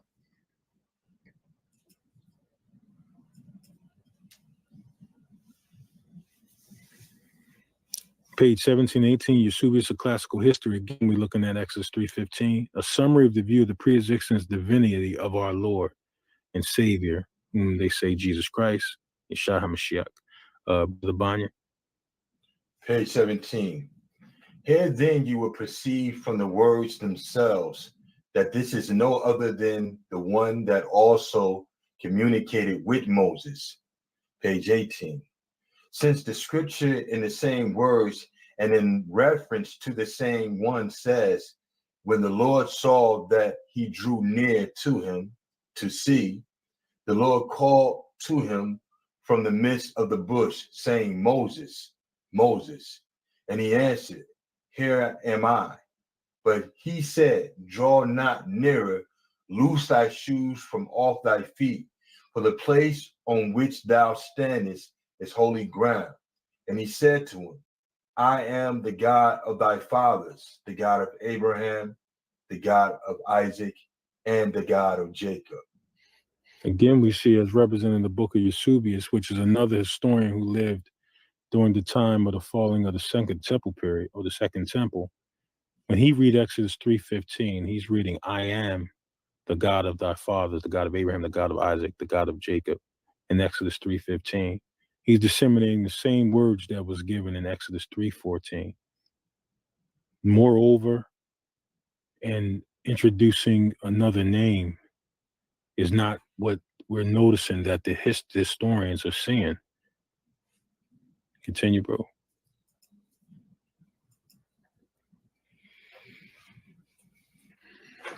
There's no name that can properly be given to the Almighty Creator. According to our witnesses, Genesis 3:15 reads, Aleph Ha-Yahah, I am the God of, or Elohim, or Elohim of Abraham, Isaac, and Jacob. Central to any question is the reason why, and the answer lies in provoking a deeper understanding. When the Almighty spoke his chosen appellation, I am, as we proclaim Ahaya, conveying he is the answer to all questions, the essence of existence, the reason behind all that is seen, unseen, and beyond imagination. He is the beginning and the end, the Alpha and Omega, the embodiment of consciousness, encompassing the mind, body, soul, and spirit. He is the creator of everything, the universe, the Father. When Moses was instructed to tell the children of Israel that I am sent him, it affirmed their salvation from the Egyptians and established the one true Elohim, making his response to Moses, or Masha, the ultimate representation of this divine truth. That being encompassed in those words, though it would not be proper just to say that the Most High can have a name given by men. And even if we don't say those letters the correct way or in the proper pronunciation, we know that those lettering formations in Exodus 3:14 is what he disseminated to us. How we read it is a whole nother matter. Continue.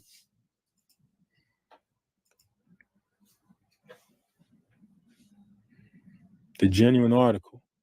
The phrase I am that I am is echoed by Philo and our historical sources, aligning with the authentic teachings of the Second Temple period, dating back almost 2,000 years.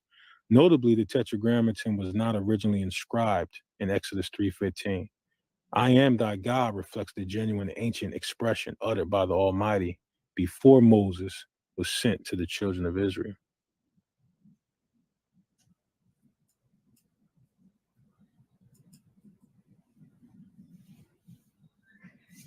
The Almighty is not a man that he should be named, and there is truly no name that can properly be assigned to him. Likewise, Philo states, Brother Najib, It was therefore quite consistent with reason that no proper name could with propriety be assigned to him who is in truth the living God. Do you not see that to the prophet who is really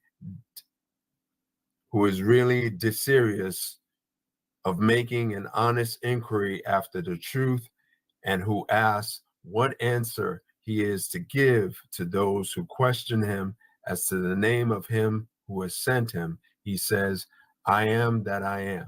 Exodus chapter 3, verse 14, which is equivalent to saying, it is my nature to be, not to be described by name. Continue, bro.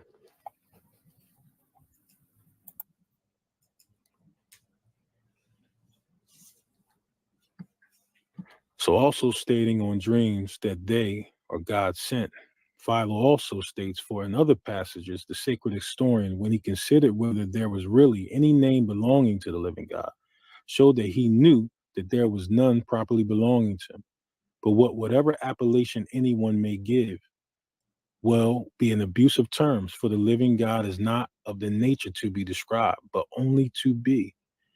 And a proof of this may be found in the orator's answer given by God to the person who asked what name he had. I am that I am, Exodus 3:14, that the questioner might know the existence of those things which it was not possible for man to conceive, not being connected with God. So we know that the Most High truly, there is no proper name that we can ascribe, but the fact that the Most High gave us one out of his mouth would be indicative of what we should call on. And we would have great respect with that. Continue, bro.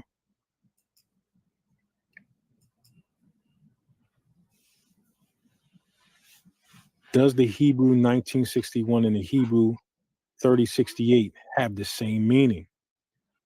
It's essential to highlight that many scholars and historians have made the claim that the Hebrew HYH or Hayah, meaning to be, and the root forms of the Tetragrammaton HWH or Hawa share the same meaning. However, we will briefly demonstrate that their meaning are not identical and do not share any common origin, as only one of them is originally a Hebrew word.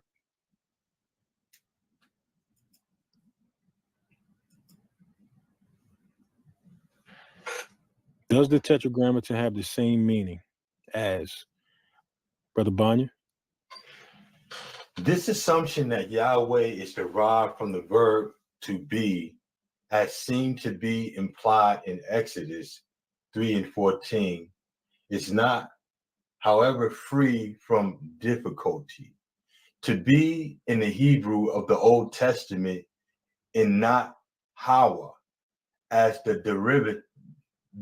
derivation would require, but Haya, and we are thus driven to the further assumption that Hawa belongs to an earlier stage if the language or to some older speech of the forefathers of the Israelites.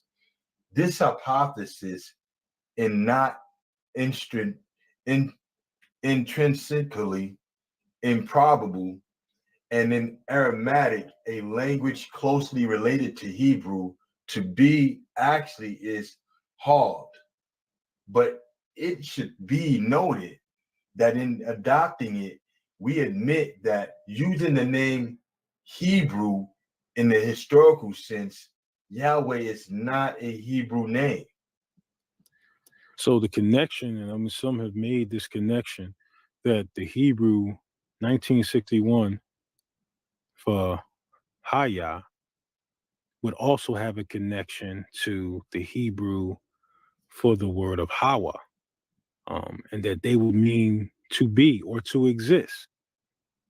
But as we're looking at an Encyclopedia Britannica, that this hypothesis is not intrinsically improbable. And in Aramaic, a language closely related to the Hebrew, actually is Hawad or Had, but it should be noted that in adopting it, we admit that the using the name in Hebrew in the historical sense, the Tetragrammaton is not a Hebrew name.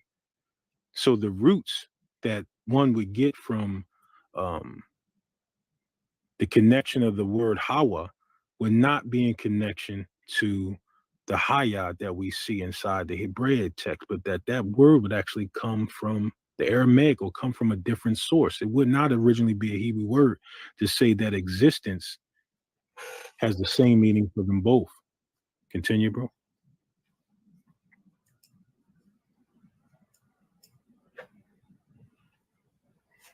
Order in history. Brother Banya?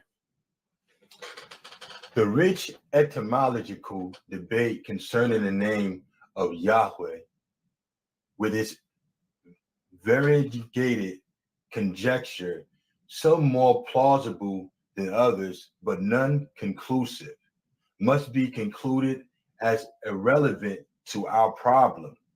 The narrative itself does not refer to any meaning attached to the name of Yahweh that could have influenced the content of the revelation. On the contrary, it presents the name as one whose meaning is unknown, so that an exegesis is necessary in order to endow it with spiritual vitality. The exegesis, furthermore, is not intended as an etymology. As far as we know, the Iya has etymologically no more to do with Yahweh than Mashah with Moshe. That is nothing at all. The exegesis plays with the phonetic allusion, but its meaning is autonomous. So the exegesis, furthermore, is not intended that in etymology, as far as we know, AI and the etymological no more to do with Yahweh than Masha and Moshe. And it's profoundly states that it will have no connection. I mean, nothing at all. So when those say that they mean the same thing, it's saying that it doesn't, because it's not even known where the wording that we get the Tetragrammaton from, or commonly we call it, where did it even come from? And it has no connection with what the Most High said inside Exodus 3:14. So when we notice that we have this tetragrammaton or YHWH written over 7,000 times in the Bible, we already established that clearly it wasn't written inside the book of Genesis. And that the notion that the capital letters for Lord means the tetragrammaton is something we've been given. Because when Philo and Josephus are reading the Old Testament, as in their time 2,000 years ago when the temple was still erected, they're seeing the titles for Lord and God. They're not seeing these any references to the tetragrammaton. Continue, bro.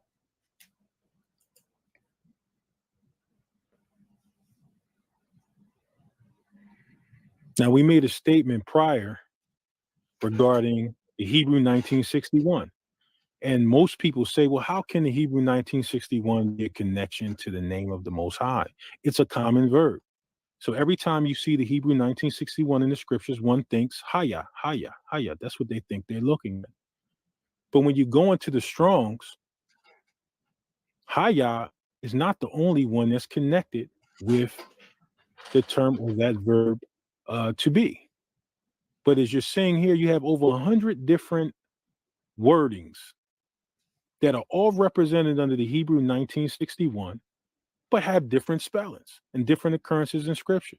So when one says that they see the Hebrew 1961 and they say, oh, that always means the verb haya, is incorrect, because they're all represented by all of these wordings here. And we couldn't fit all of them on the screen. So when you're looking at your Strong, you're saying the Hebrew 1961 and you're saying, oh, that's HYH. You don't get a chance to see unless you go into the language that all these denotions, all these citations are listed under the Hebrew 1961, but they have all these different spellings. Some starting with Ba-Ya Wath, Ba-Ya Wa Tam. We continue on, you'll see that they have different spellings, but you only notice that they try to convolute the Haya part of it. They want you to think about the Haya part just being the only one that you see over thousands of times representing a verb or a common verb. This brings even special significance to the fact that once the ane is connected to it, it goes from a verb to a noun. But this is just to uncover the fact that when you see Haya, it does not always mean that you're looking at HYH, but that the Hebrew 1961 has a multitude of spellings just by going into the language. Why was it convoluted that way? Why were we made to think that that's what it was talking about? I guess that's a question we all can ask ourselves. Continue, bro.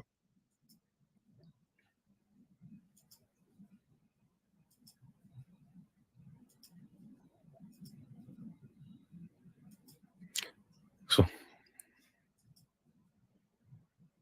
is there a plausible explanation to what we just saw, was what we just talked about? While some variations may be attributed to prefixes and suffixes, it's not without, it's not without being conceivable that some of them are prefixes and suffixes. Not all can simply be categorized as the Hebrew 1961. Strong Concordance and Brown Driver Briggs, which we mainly look up through our ESOR, exclusively interpret the Hebrew 1961 as Haya, which can be misleading. These Hebrew letters, Haya, form the initial 3 letters in the Almighty spoken name. Why convolute them with a bunch of different words or translations that all fall under the Hebrew 1961? And the only way for you to see that is to go to some external source that gives you the exact letters, according to the Masoret and sometime to the ancient Hebrew text. Is the only way that you would make that notice. Without doing that, you would say, oh, that's just a common verb. So it says, though it is often viewed as a common verb, leading to disputes about its appropriateness as being a part of the proper name. A lot of our arguments come from that, is that, oh, no, that's just a regular verb. Continue, bro.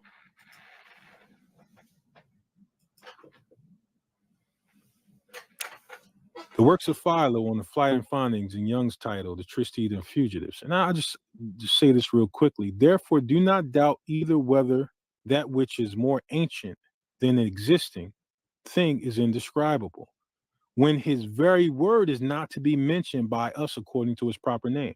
Now, we have proclaimed the name, but Philo is making the statement saying the very word. We say Ahaya Shah Ahaya or Ea Asher Ea as in the total, but when he says I am sent to Moses, that very word was not to be spoken by us frivolously. We wasn't supposed to throw them on wristbands and t-shirts and headbands and things like that, or to make merchandise of it. We wasn't supposed to just say it commonly as if we're talking about Joe the janitor. That our people back at the Second Temple period didn't say the name as in its very word by itself. And I prayed it the Most High as in our articulation just to make it known that we have not fallen upon some error to bring this information. But they had the utmost respect. His very word wasn't mentioned. We know historically that it was mentioned in the temple by the priests, but the merchandise of the clothing and they're just calling it out like you're talking about your neighbor, this was not done. Continue.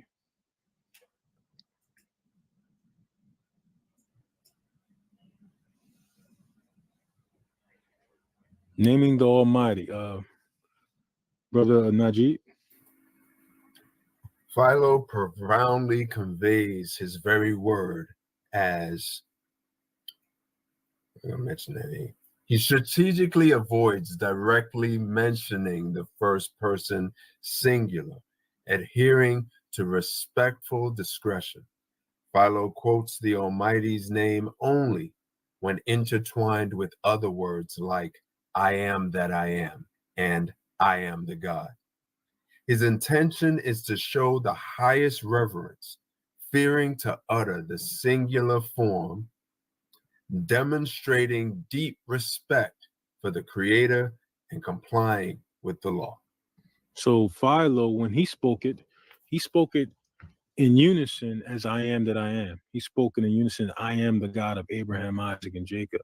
But his very word, he didn't just speak it cavalierly. And I know a lot of our people don't use the name given in Exodus 3:14. They use forms of the Tetragrammaton. But even with that, because they believe that's the name, they use it in a sense of, in the ways that our people did not do. They didn't throw it on their clothing. The only piece of clothing that had the Most High's name was the temple priest, and it was inscribed on his mitre. They didn't do as we do today when we believe we have the Most High's name and put it on T-shirts. We sell the T-shirts. We speak it like we're talking about a person we met recently, when that was not a clean thing to do. Continue.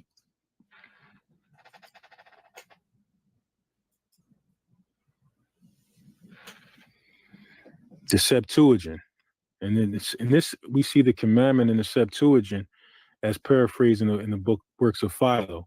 It says, according to Philo, who lived in the 1st century CE Common Era or AD, the law dictates that we should not casually invoke or speak the Almighty's name. This principle, as noted by Philo, finds support in the Septuagint. Now we know that the Ish powers, they went so far with it that they just took it from us, and we believe that their way of not speaking the name was their plot. But even our people had a respect to it, and them Ish people hijacked it and made us look at it unfavorably. It says, now originally the Leviticus 24:15, according to Philo, reads this way. Brother Banya. Leviticus 24:15. And speak unto the sons of Israel, and thou shalt say unto them, whosoever shall curse God shall bear his sin. And he that names the name of the Lord, let him die the death. Let all the congregation of Israel stone him with stones, whether he be a stranger or a native. Let him die for naming the name of the Lord. Now, according to the law, and if you go into the Septuagint, we don't have an exclusive copy of it, naming the name of the Most High was worthy of being stoned. It wasn't spoken freely and cavalierly that way. You got to think we're talking about the Creator of all things, way beyond any honor that we can bestow upon him. And we say his name like it's regular. And then we say he wants us to do that. There are contexts to saying the Most High's name, to declare it, to pray. you know, but to say it in the way that we use it today, it was not so. Continue.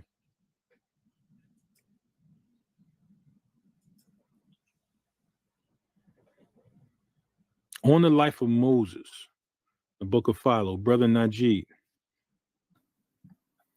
But after the punishment of this impious murderer, a new commandment was enacted, which had never before been taught worthy of being reduced to writing.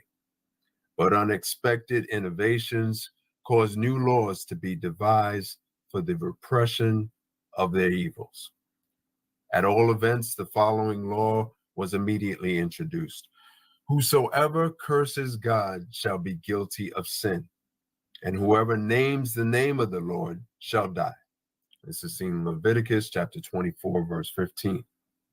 Well done, O all wise men. You alone have drunk of the cup of unallowed wisdom. You have seen that it was worse to name God than even to curse him. For you would never have treated lightly a man who had committed the heaviest of all impieties and inflicted the heaviest punishment possible on those who committed the slightest faults. But you fixed death, which is the very greatest punishment imaginable, as the penalty for the man who appeared to have committed the heaviest crime.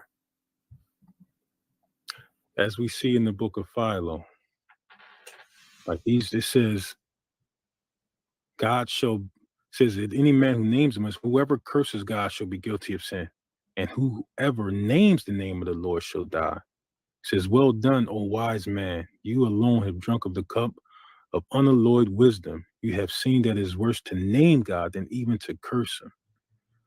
You know, saying the name of God, we need to remember how sacred that is. That we, though knowing it, because it says the Most High's name is written in us, but the way that our people believe that they should use it, even though then, you know, we would say that they're using a name that was not given in Exodus 3:14, they still believe it to be his name. And we're noticing that a lot of merchandise is made of it. It's spoke freely and willingly almost in every conversation as if they're talking about one that is of common earthly descent. And we're showing you that this was not so according to ancient historians, as well as written inside the original commandment. Continue.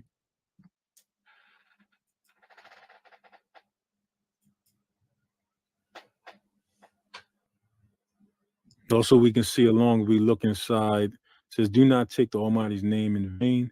We go into the book of S.O.T.E.P, and we have further support inside the Apocrypha, Holy Bible, King James Version, Brother Banya. S.O.T.E.P 23:9. Accustom not thy mouth to swearing, neither use thyself to the naming of the Holy One. S.O.T.E.P 23:10. For as a servant that is continually beaten shall not be without a blue mark, so he that sweareth and nameth God continually shall not be faultless. So when we're talking about not getting thy used to naming the Holy One, naming the Most High's name perpetually for any reason or just for any conversation was not to be used.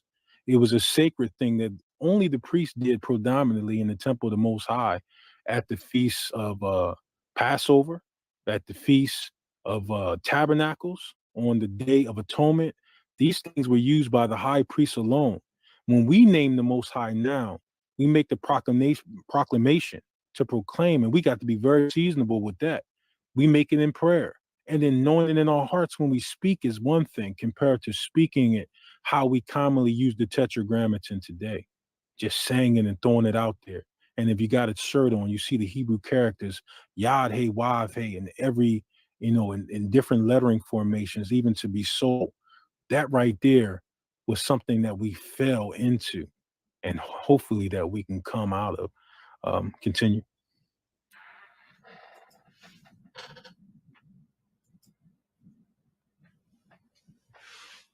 On the life of Moses, and I'll take this part, it says, but as it seems, he is not speaking that God who was the first being who had any existence and the father of the universe, in order that no one of the disciples of Moses ever became accustomed at all to treat the appellation of God with disrespect. For that name is always most deserving to obtain the victory and is especially worthy of love. But if anyone were, I say, to blaspheme against the Lord of gods and men, but were even to dare to utter his name unseasonably, he must endure the punishment of death. For those persons who have a proper respect for their parents do not lightly bring forth the names of their parents, though they are but mortal.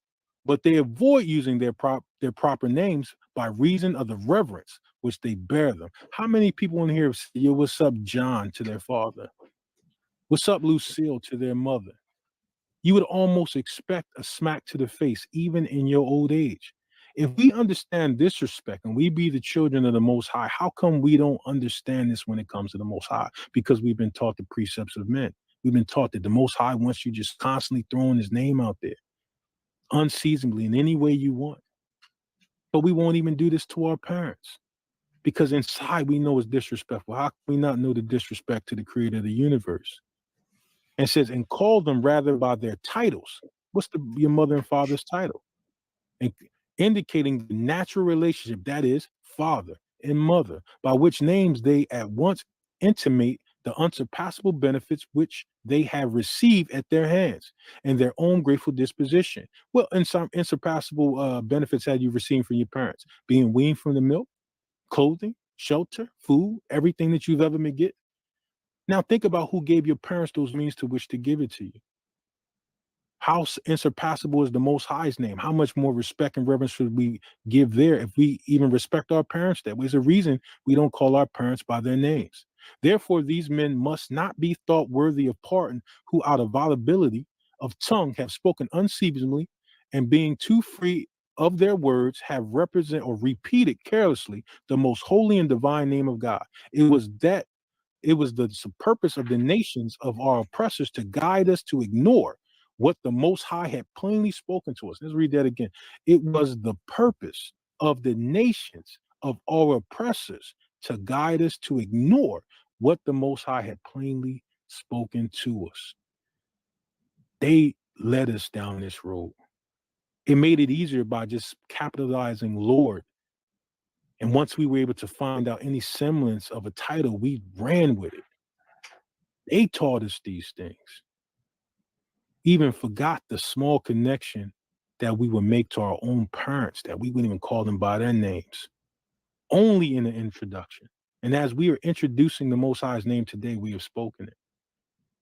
But even in our vocation, you have not heard any lessons where we say the name. You have not heard it, though we know it. Go back in the archives of this channel and you won't see, very seldomly, if any, that we have spoken it. We speak to hear, to proclaim. And after that, we know it as it's written in us.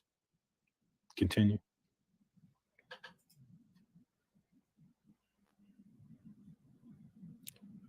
So we conclude by saying the only name the Almighty spoke to Moses and the children of Israel is the name written in Exodus 3:14. You got to remember it says to obey my voice, which is I am. And I am is just an English translation of what was given to our people Hebraically. And we can't say we can say that with absolute certainty, but we can say Aleph He Yah He, which the Most High, as we say it today, is a higher. So we'll say Shalom Zion, and we pray that this presentation was edifying, and I pray that you go back and look at it again and check all the information and can see, with eyes that see and ears that hear.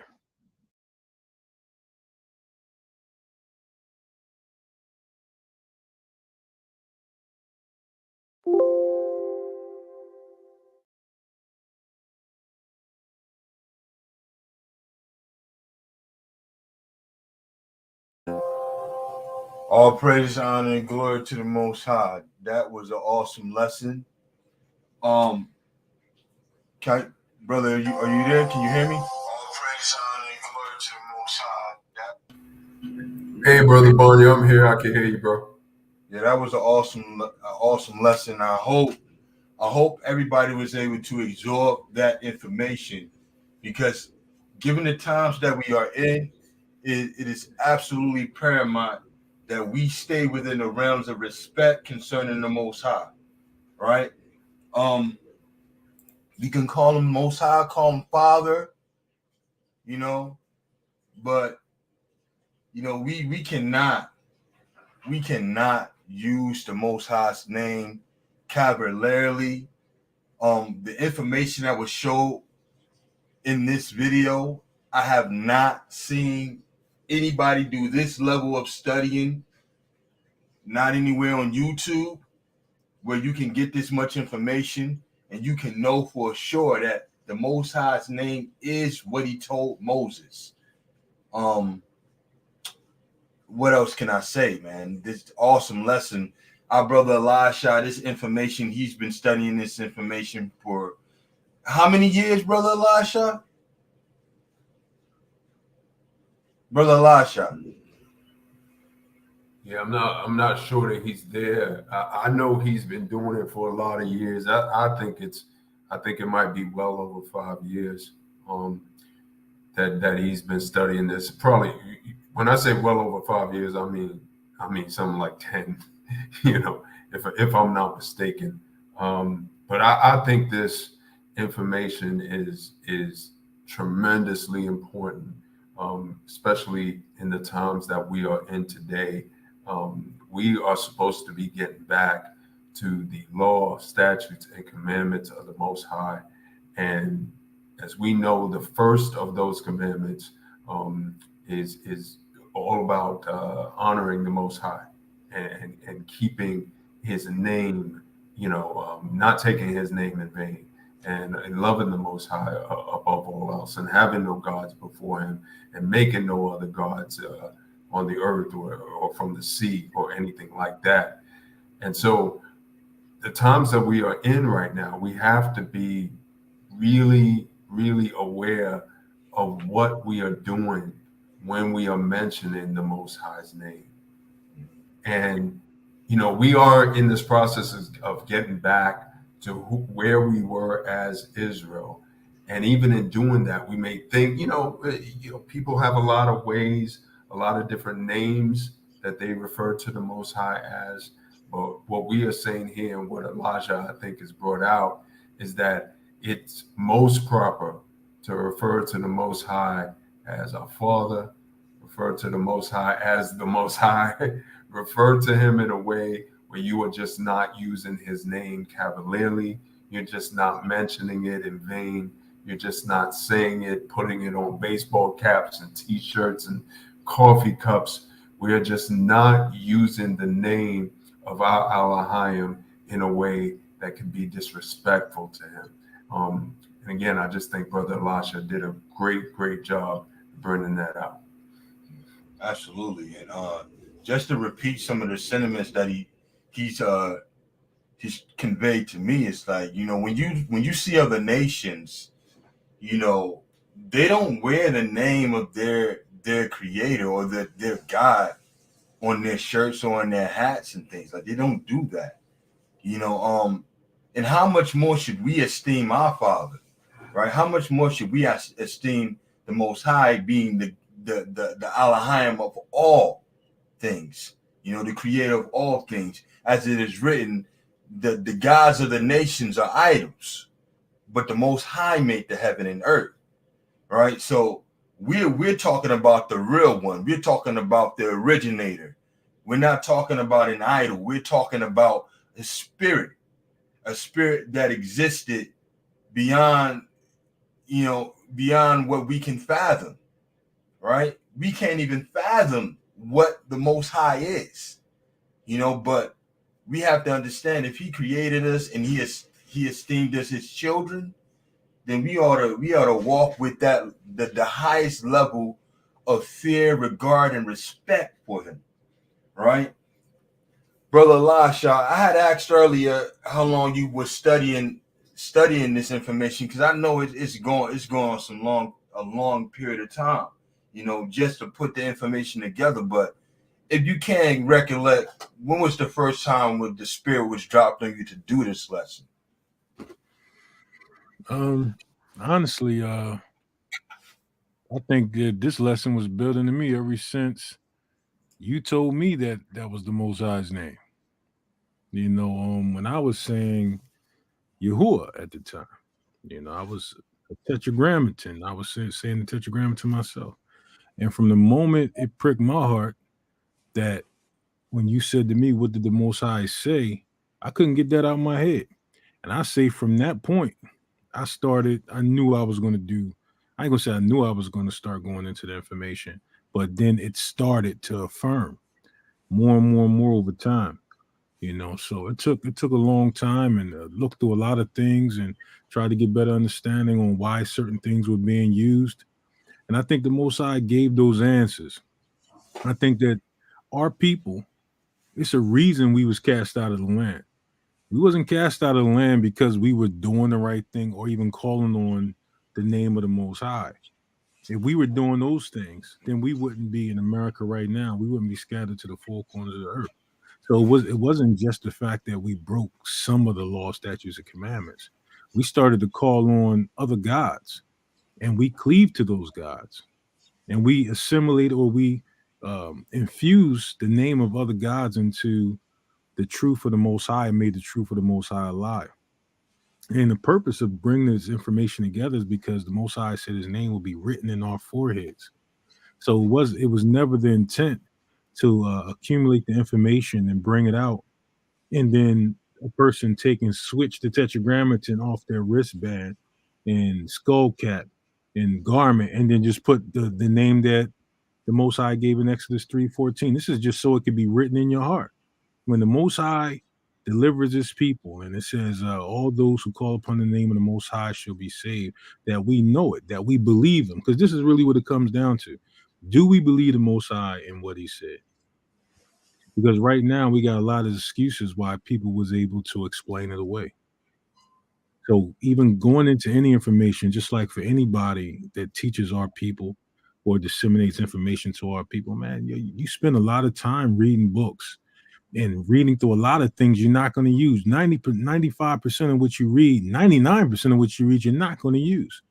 You're extracting small tidbits of information, and you're doing a lot of searching just to help your people see the truth, like all the brothers do, not just us, but all the other brothers and sisters, and even you yourselves with your family and friends. So, and then we have more on this. This is not even everything. This is just a portion of a greater work. So I'll say that. What you just said is profound, bro. If others were privy to the conversation that I had with my big bro today, man, and we was talking about that in the sense of how when we do the work, a lot of times people think that if the Most High give you a work and it is to be done, and just before I say this, this work it has the divine purpose in it. No matter what, that work was given to you, and it was going to get accomplished because the Most High set His will out for that to happen. If the Most High chose you to bring some information out, and you try to run from it, you can't run from what the Most High tell you to do, right? He's not going to say, "Oh, well, you don't, Elisha don't want to do it, so I think I'll move on to the next person." Right. I think I'll move on to someone else who want to do it. Nah, the Most High's will is sovereign. It's absolute. So when He say you're going to do something, it's no changing it up. No matter what you say, how you try to get away from it. You can try to be Jonas, but the Most High have a well swallow you up and spit you out where you're supposed to be, or where He said you're supposed to be at. You can go before Him and say, like Moses, hey, I'm not that smart. I'm not that knowledgeable. I don't know. The people not going to believe you. Believe me. No, the Most High, who made the seeing or the blind, right? Who made the lame? The Most High did that. That's why this lesson to me has divine purpose in it, because no matter what you've been through and what happened within your life, this stayed in your spirit, and it stayed in your spirit even until now to be accomplished, right? And that's how we got to look at it when we start talking about the walk that the Most High gave us and the things that the Most High chose us to complete, right? If the Most High chose you to do a work, it's nothing you can do about it. The work is yours and it will be done because his will is absolute. His will is absolute and it's nothing you can do about it. The Most High said, salt of the earth, bring out the second Exodus in the 400-year prophecy. His will be done. It will be done because, again, it is absolute. And I want everybody to understand that. I want everybody to understand that when we start talking about faith, we start talking about hope, we start talking about purpose.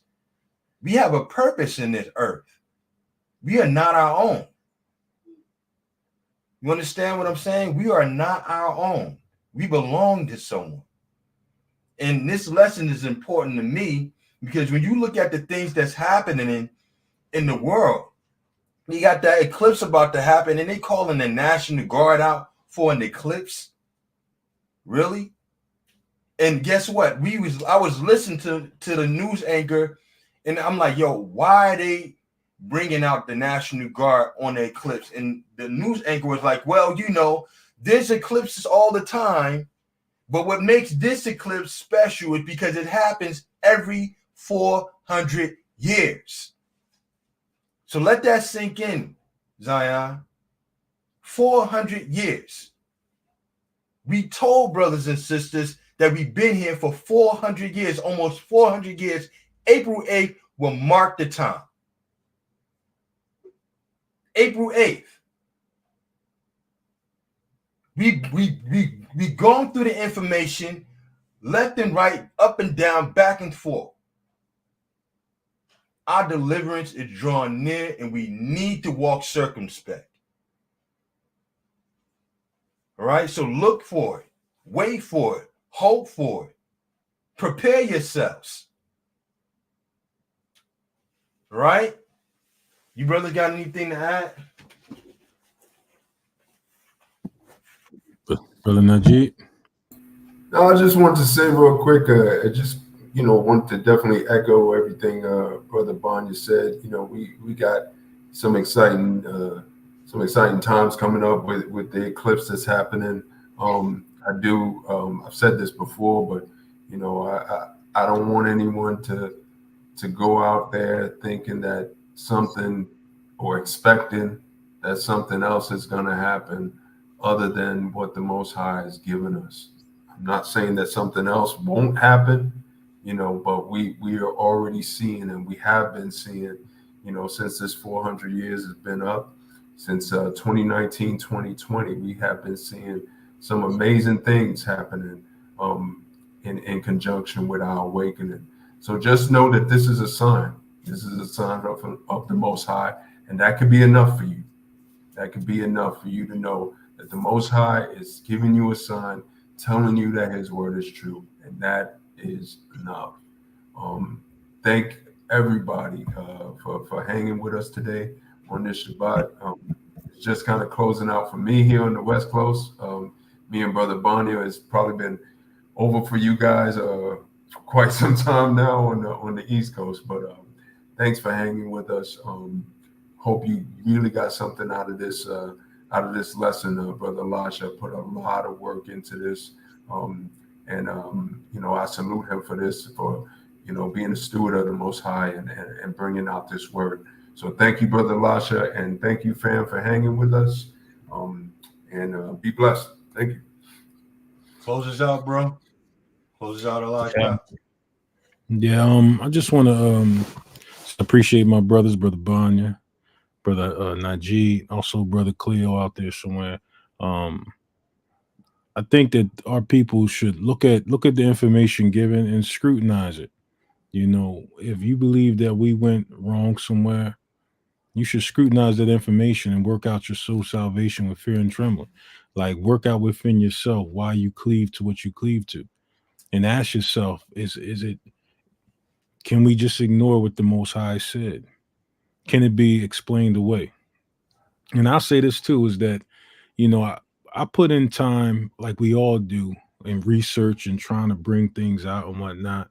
And my brothers right here are invaluable to me that we do all these things together. Whether one of us write down precepts, read the history, we do all these things together. So I know they pouring a lot of stuff my way. I'm gonna undo that real quick. We do these things together. There's nothing that was presented that we haven't all talked about, even maybe many years ago. We spoke about, outside of going into some books, and just add more information to it. So all praises be to the Most High. Um, Praying for Zion's restoration. Just to throw a tidbit out there, when April 8th does come, know that no doubt it's a sign. It's not the time, but it's definitely a sign. And when the heathen in the world, get dismayed at the signs in the heavens, Most High tells us not to be dismayed. Because we got an ace right up our sleeve. You want to put it that way. If something happens, the Most High is with us. If nothing happens, the Most High is with us. If they try to do something, the Most High is with us. Every way you look at it, the Most High is with us. So it's really nothing for us to be afraid of. The one who controls it all is with his people. And we are the saints of the Most High. We are Zion. We've been scattered to the four corners of the earth. And the Most High is definitely going to deliver his people. And that 400 years is just about up. So them judgments will be poured out on this nation. So Most High we'll see y'all again soon. All praise be to the Most High God of Israel, Bashem Yeshai, his son, and to all of Zion's elects scattered to the four corners of the earth. Peace and blessings. Peace and blessings, family.